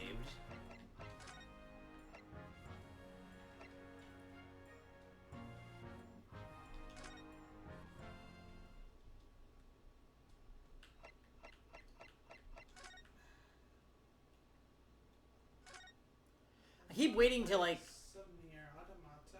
pan the camera and see Sholmes just, like, chilling somewhere. But it hasn't happened yet. I just want to see some booba thighs. Nope. Can't do anything here.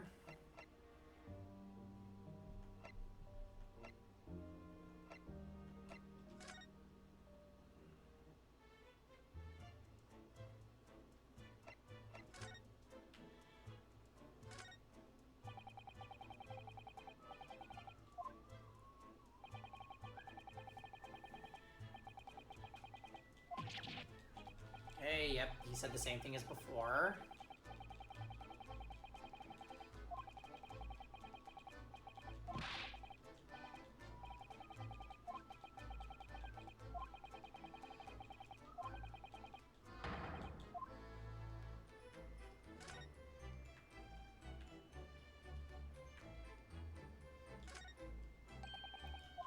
Right, he said the thing about the blood.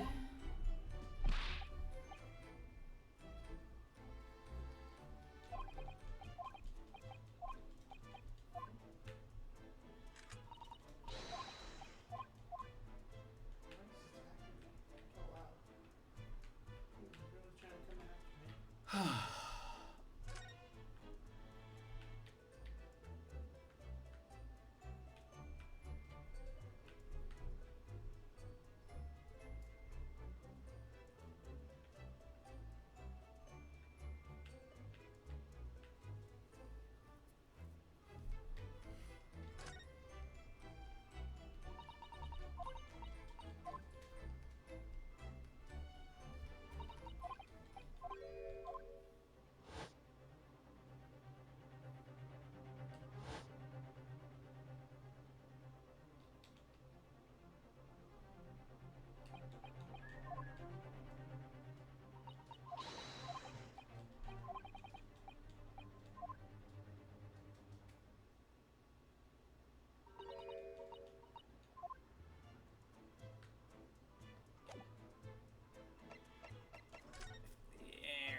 Have you presented stuff to Gregson?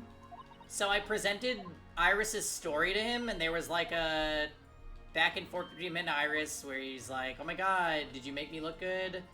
And then everything else, he gives me this generic response like, I won't share information with you.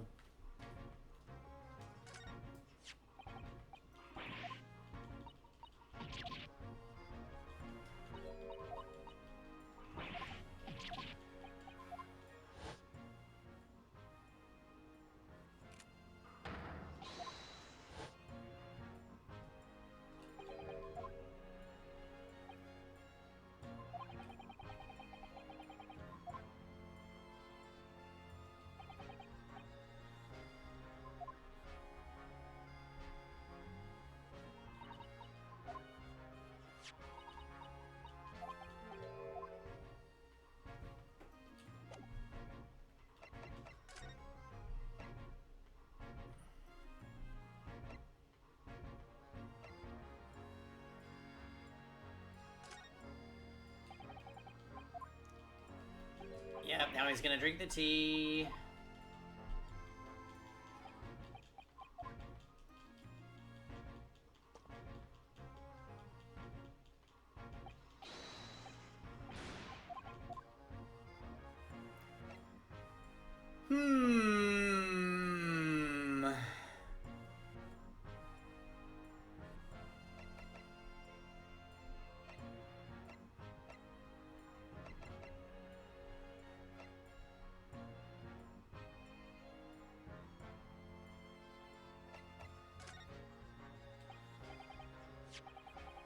Inspector, what do you make of this? What have we here then? Yeah, this is different dialogue. A redemption ticket for an article deposited here, is it? Looks like someone ran out of office stationery and wrote the ticket on whatever paper was to hand. Yes, this is the ticket for McGilded's overcoat. The one that little diver turned up with yesterday. Actually, no, it's not. Really? Think you know better than me, do you? No, I didn't mean to. Yeah, I hope that this, advances the plot as a result. Bruno's right, Greg C. It isn't the same ticket. Of course it isn't, of course it isn't. I never doubted you, your ladyship. So, what's all this about then? If I might be so bold as to ask. This is a second ticket. A second one? It seems that Mr. McGilded, in fact, had another article in storage here at Windibanks. Is that right? I think we need to discuss this further with the inspector, Mr. Naruhodo. Oh, good, because he's ever so easy to talk to. Wow, okay, there it is. This ticket was in one of the pockets of Mr. McGilded's overcoat. You mean to tell me... Yes, there was more than just the music box disc in it, it seems. I should have insisted on the lads taking it back to the yard and examining it properly. Well, according to the details on this ticket, Mr. McGilded deposited another article here with Mr. Windibank. Yes, I can see it written here. A small box, was it? Do you have any idea where it is, Greg Z? Any idea at all? It's another article belonging to Mr. McGilded. It could be an important clue. Well, yes. I suppose it could be. Please, stop looking at me with those big turquoise eyes, all full of hope and expectation. It's too much pressure. I'll lose me marbles, I will. I'll go barking.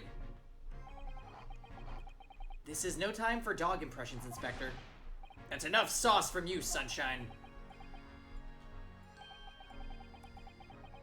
There's one thing that springs to mind. According to this ticket, the redemption deadline's already passed, hasn't it? Yeah, we made it. We should advance. Oh yes, of course. Articles are only held for 2 months.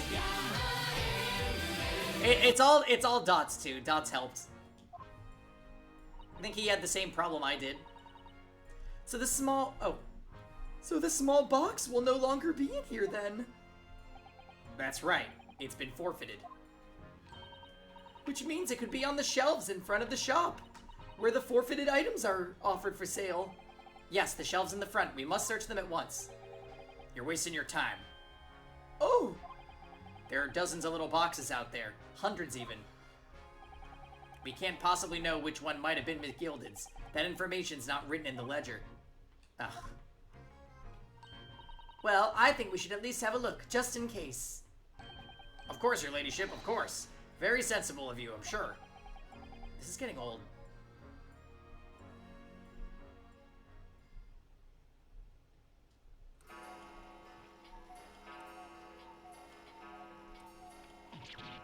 Ah!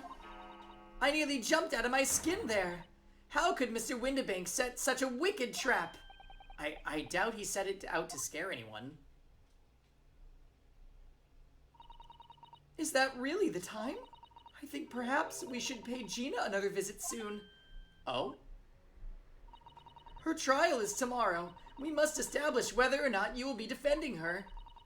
I think we should ask her one more time. She may have changed her mind. Don't you remember, Runo? You told her she could rip up the representation papers if she didn't want you to be her lawyer. Really? Did I say that? Yes, you did.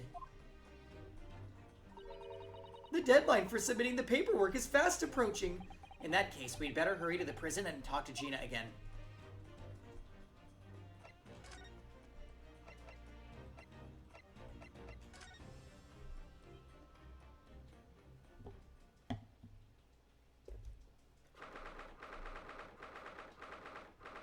(16th of April). No! Ah, Gina, good, you're back. Ah. Oh, I just remembered I hate reading Gina's lines.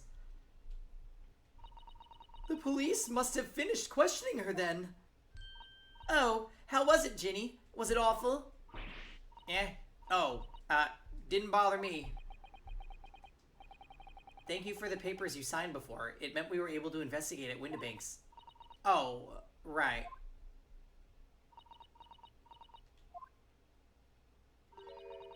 Don't you want to know how we got on? We've been ever so busy. What's the point in asking? Won't change what everyone's saying. That I did it. That's not... Gina, we came to ask for your final decision. What decision? About tomorrow's trial. Will you let me defend you or not? I must submit the paperwork now if you'd like Mr. Naruhodo to represent you. Right, I see. She's really lost her fight all of a sudden. But I know what she feels like. The worry is just so hard to bear.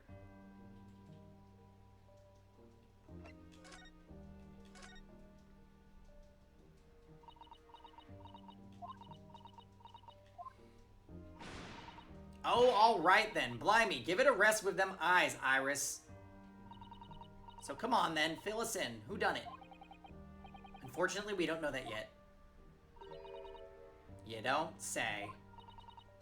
We don't know yet, Gina. But Mr. Naruhodo and all of us know that you are innocent of this crime.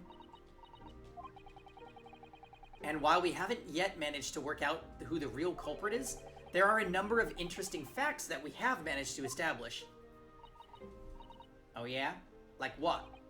Well, for example, the reason for you being there in the first place. I think I know why you broke into Windibanks that night.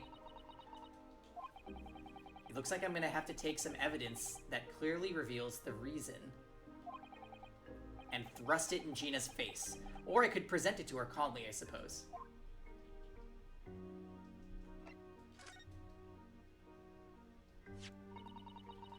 We already have the representation papers and the other documents we need. All we have to do is hand them over to the court clerk. That is, if you'll allow me to represent you in court tomorrow. Nah, don't bother. Ginny? Rip them up and chuck them, would ya? Them representation papers, or whatever they're called. The cell ain't fancy enough to have a bin. So what will you do in court tomorrow? I'll be fine on my own.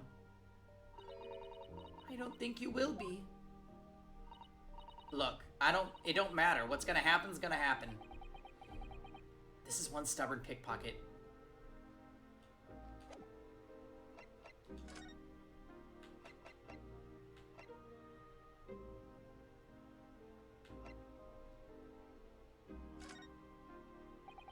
We found this in Mr. Windibank's storeroom. The manuscript of Iris's latest story. Ah! Oh, right. Well, that's good then. Curiously, the storeroom at Windibanks showed no sign of being ransacked for items of value or the like, with one exception. The box file that housed this manuscript. It was you, wasn't it, Gina, who broke open the box containing this manuscript last night? You were determined to find out whether or not the Hound of Baskervilles was really there.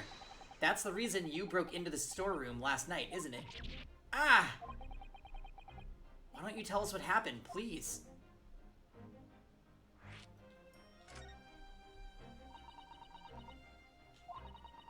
Alright. right? Yeah. This Baskerville story. It's the latest Sholmes adventure, right? But it ain't been printed yet. So I figured it's gotta be worth a fair few pieces of silver, right? Oh yes, at least 5,000 pounds. What? So you intended to sell Iris's manuscript, did you? No. Ginny, how could you? What? Wait, no, hang on.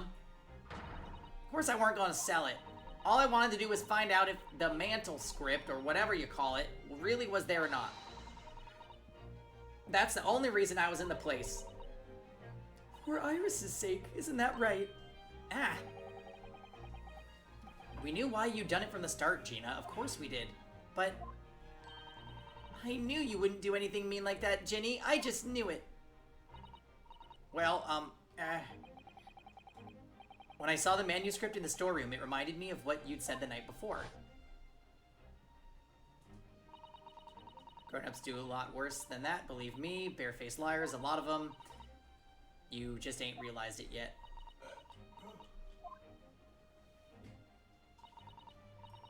I'm telling you, the manuscript ain't at Windibanks. You'd soon see if you had a look.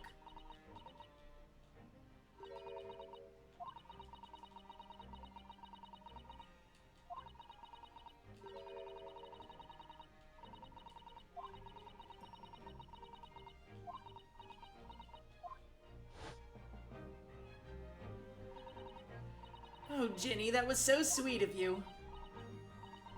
Alright, alright. I'll tell you why I did it. Just stop looking at me like that, Iris.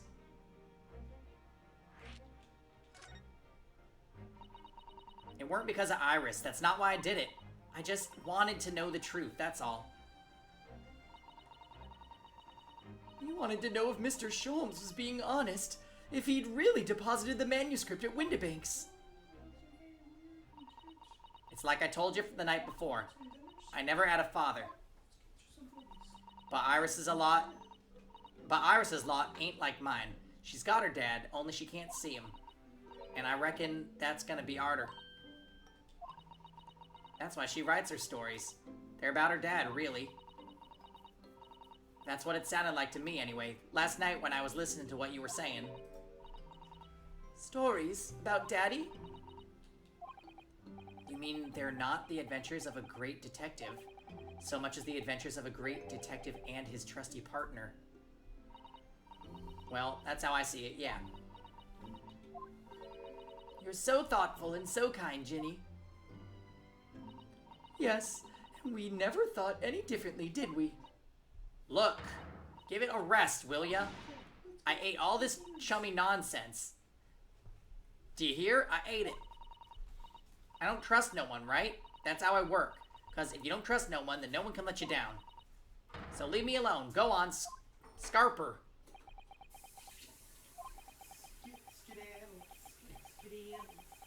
I hadn't noticed until now, but it's unmistakable. Right there on both shelves of that... Oh, sleeves of that overcoat are some very suspicious red stains. What are you looking at me like that? I think it might be worth presenting some of our other findings in that area to Gina now. Okay, so really old bloodstains?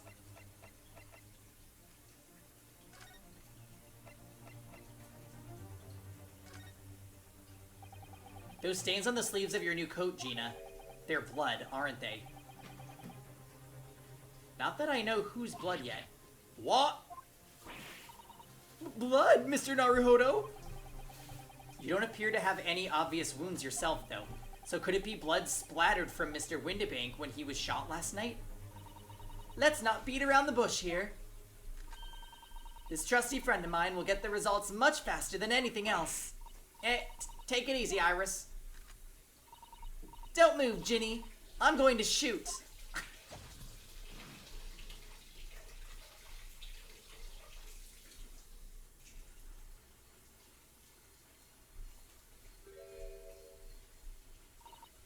Oh.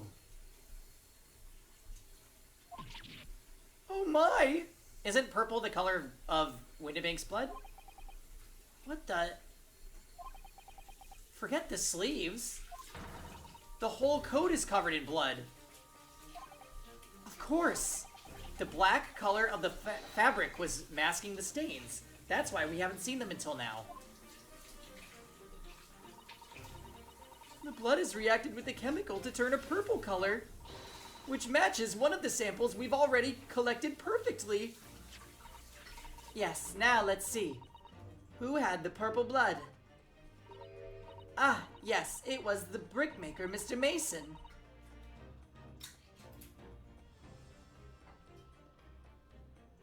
Oh, of course that makes sense, because McGilda's the one that killed him. The victim of the murder case 2 months ago. I knew it. What are you on about? The victim? What'd you mean?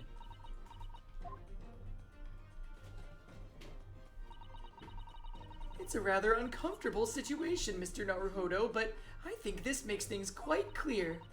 It means the omnibus case is finally solved.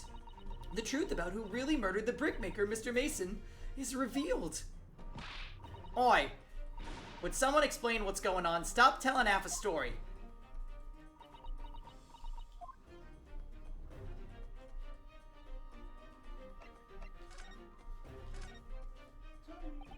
We can see now that the victim's blood is all over Mr. McGilded's overcoat. But in the trial 2 months ago, the defendant said this in his testimony.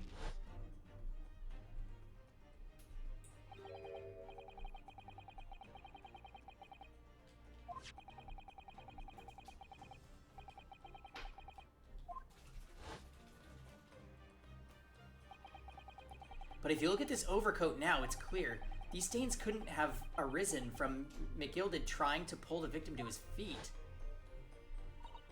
No, if that was what had really happened, the blood wouldn't have splashed all over the front of his coat. The only explanation for this pattern of blood is that it splattered over McGilded's coat when he stabbed the victim in the stomach. I've tried to run from the truth for long enough, but there's no escaping it now. The true culprit in that case, Mr. Mason's killer, was Magnus McGilded.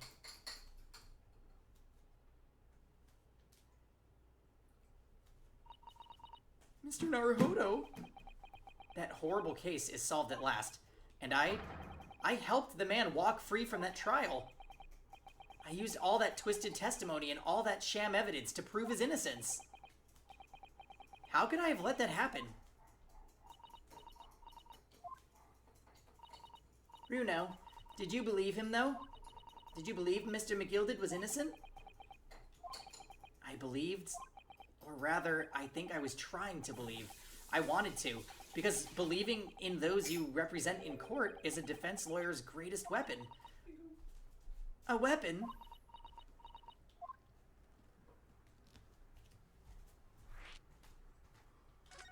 We know the murder weapon is the shot put ball. Before we came to Great Britain, a great friend of mine taught me a valuable lesson. You mean Kazuma-sama?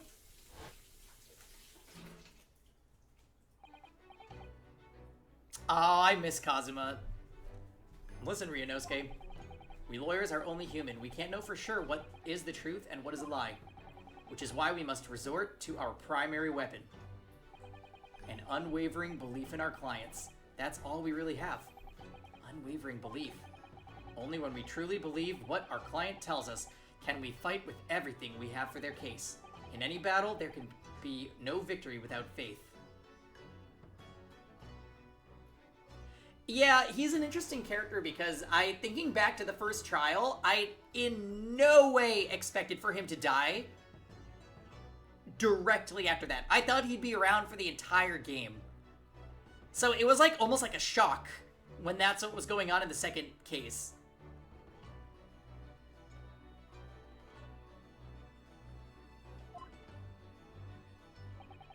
So I believe you, unwaveringly.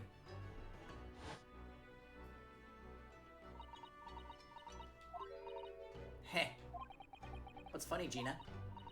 Core, sounds like in this empire of Japan you come from, everyone must be soft. Well, come on. Look at the mess it's got you into, believing in all that bog trotter. Yes, I inadvertently helped a murderer walk free. Well, at least you've learned your lesson now, eh? Believing in people's never worth it. Someone always stabs you in the back in the end. As soon as you let your guard down, you've had it. Take a leaf out of my book. Believe no one, get hurt by no one. Gina, may I ask you something? What? I'd just like to make absolutely sure. What would you like us to do with these representation papers for tomorrow's trial? How many times I have to say it? Rip them up and chuck them away. Are you really sure that's what you want? I bet that's what he wants on and all now. Mr. I'm a believer lawyer over there. Don't forget that it was me in that trial 2 months ago. I led everyone up the garden path, didn't I? And you're telling me you can believe in me after all that? Not likely. Well, Mr. Naruhodo? A lawyer's primary weapon is an unwavering belief in his clients. Ultimately, it comes down to whether or not I feel I can trust Gina after everything that's happened. I trust her. Gina, let me say it again.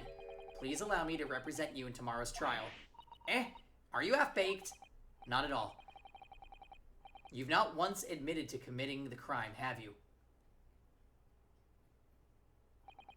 What's more, I believe that you're telling me the truth.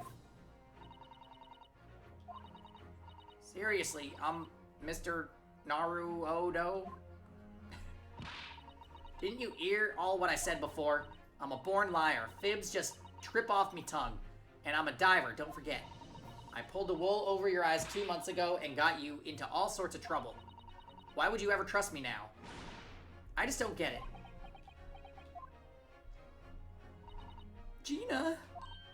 I do understand why you choose not to put your trust in others. Alright, later, Hitman. But I assure you, there is nothing more to this life than you yet realize. What do you mean? The world we live in is full of people you would do very well to trust. People who won't ever let you down. It's true that I'm just a student of law and I'm certainly lacking in courtroom experience, but I can promise you this. Whatever happens, and until my very last breath, I'm completely on your side.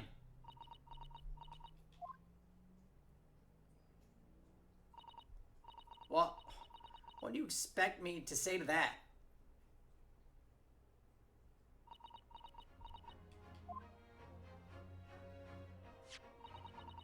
Then it's decided.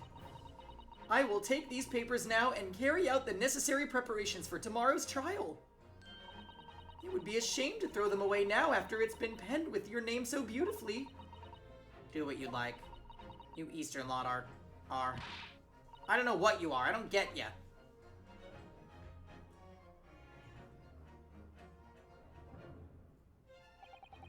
Gina's taken herself off to the back of her cell. She'd never admit it, but I hope she's feeling relieved. That turned out all right in the end, I think.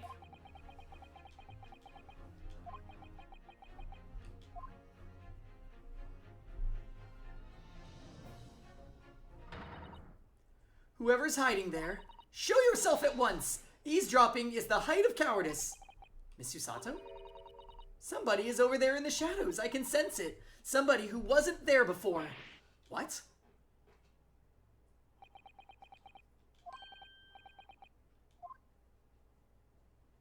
Blimey, you're sharp, eh? I suppose you were using one of those mystic Japanese arts, like the art of sheath, I've heard. Oh, stealth, I've heard so much about. If anyone was being stealthy, it was you, Inspector. Gregsy? Oh, dear me, I am most terribly sorry, your ladyship. I didn't mean to startle you. How long have you been listening in on our conversation? Good grief, listening in? No. I just got word that there were some visitors who were refusing to leave even though it was after hours. I assure you, your ladyship, I only just arrived. This very minute. Not a moment earlier. That's all it is. Nothing untoward, nothing at all. After hours? Is it that late already? So then, I humbly excuse myself now, your ladyship. Ta-ta, toodaloo, cheerio, all the best, bye-bye and bye. That's a lot of farewells, and not one of them appropriate for her ladyship. Oh, but I wanted to have a chat. I'm terribly sorry, but time is pressing at the minute. Oh, I see. That's a shame.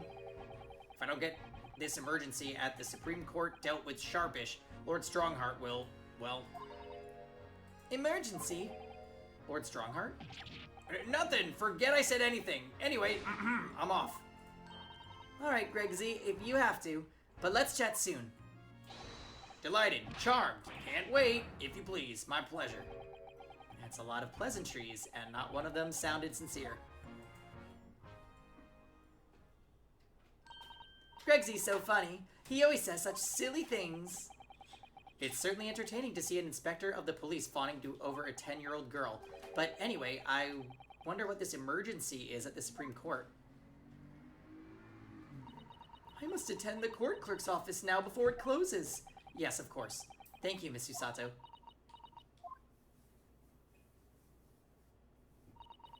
Kindly escort Iris home now, Mr. Naruhodo. I shall meet you there later.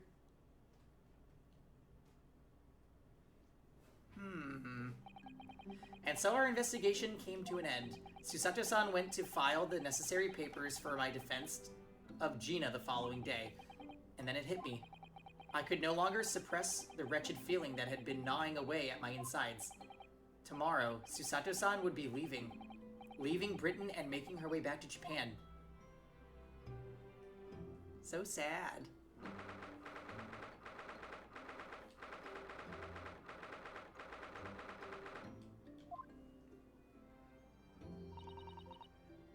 Naruhodo-san, it's been a very trying day, hasn't it? I hope you're not too exhausted. What about you, Susato-san? Today has been even more trying for you, I'm sure. Mr. Schultz was shot before our eyes. Gina was arrested. All on the back of the news that her father has fallen ill and she must return to Japan at once. I hope your father recovers soon. Thank you for your kind words.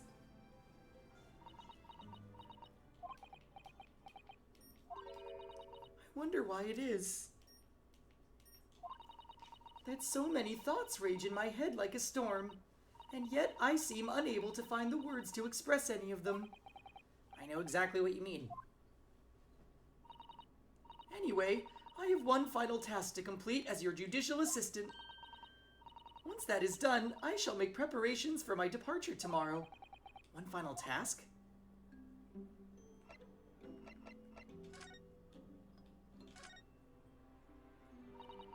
It's just 2 months since we arrived in London.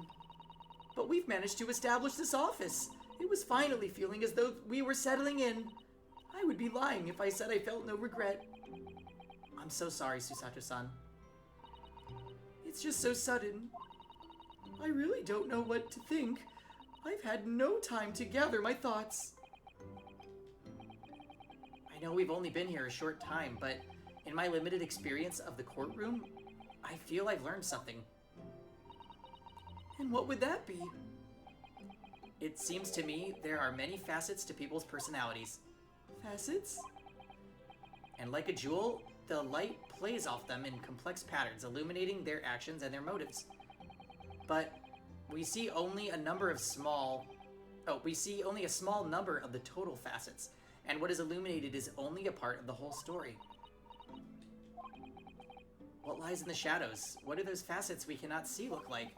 Perhaps there are some parts we'll never lay eyes on for as long as we live. That's so true.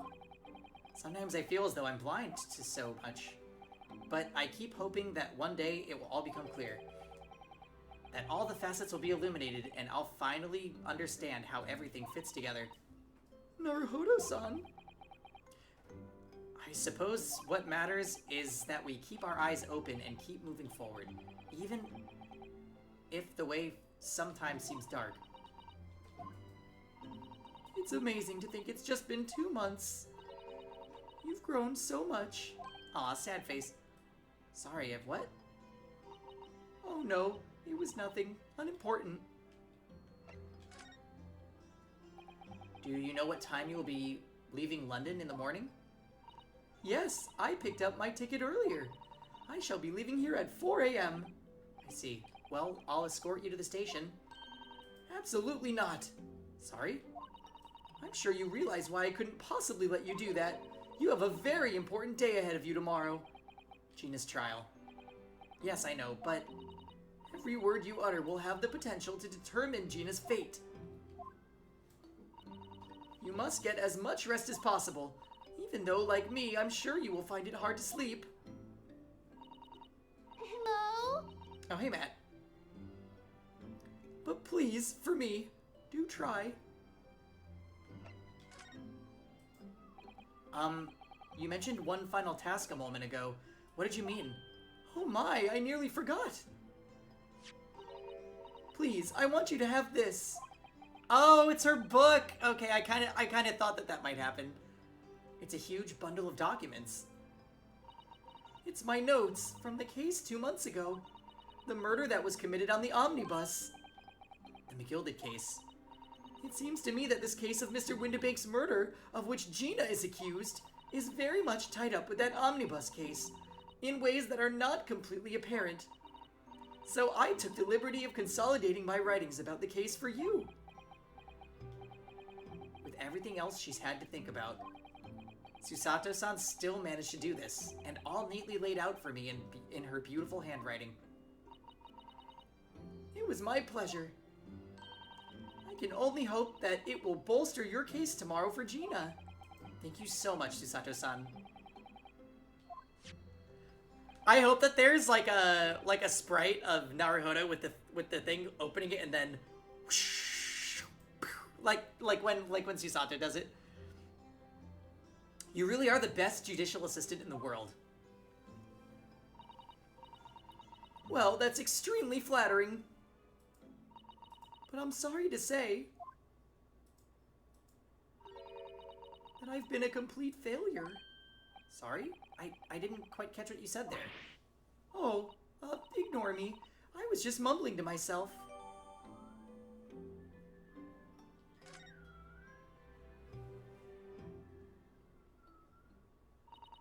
Well, it's getting rather late. I think you should go to bed now, Naruhodo-san. I must finish packing up my things in my room. Susato-san, I wish you the very best of luck tomorrow.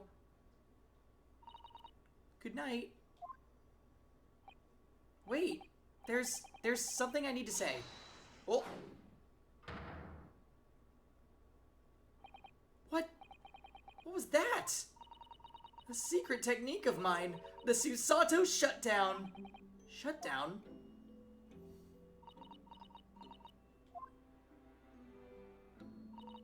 Please, I implore you.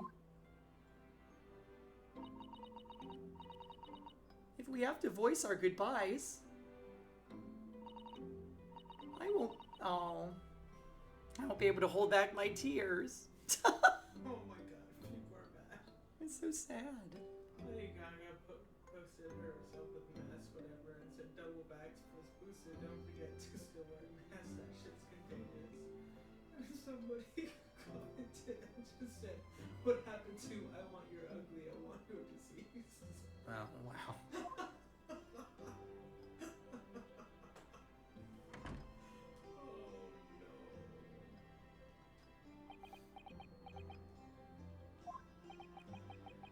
Susato-san.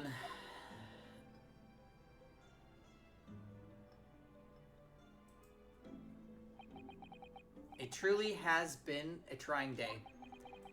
On our feet for hours, getting Gina to open up to us. And learning the truth about that nemesis of a case. Physically and mentally, I was exhausted, and yet the idea of sleep seemed impossible. But I forced myself to close my eyes. And as a cacophony of scenes of our lives here in London played through my mind, eventually, my fatigue triumphed, and I fell into a deep sleep.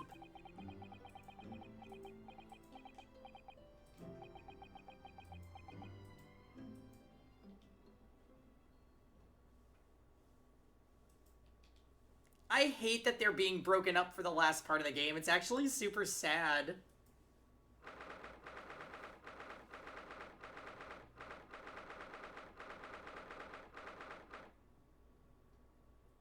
Alright.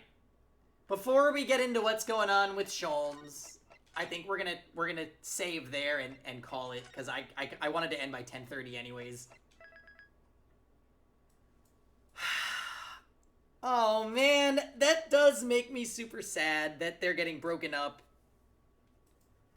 Maybe she won't. Maybe at the trial she's just gonna show up and be like, I can't leave you, or something. I don't know. Anyways, I'm happy that we are finally getting to the damn trial. The investigation period was extremely long, but it was interesting, so I can't be too mad about it. Oh my god, Matt, you troll. Alright, guys, I'm gonna pack it up there. I will catch you guys either tomorrow or Tuesday. I'm not sure if we'll stream tomorrow night, 100% sure or not, but I'll have to see how work goes. Anyway, bye guys, take care.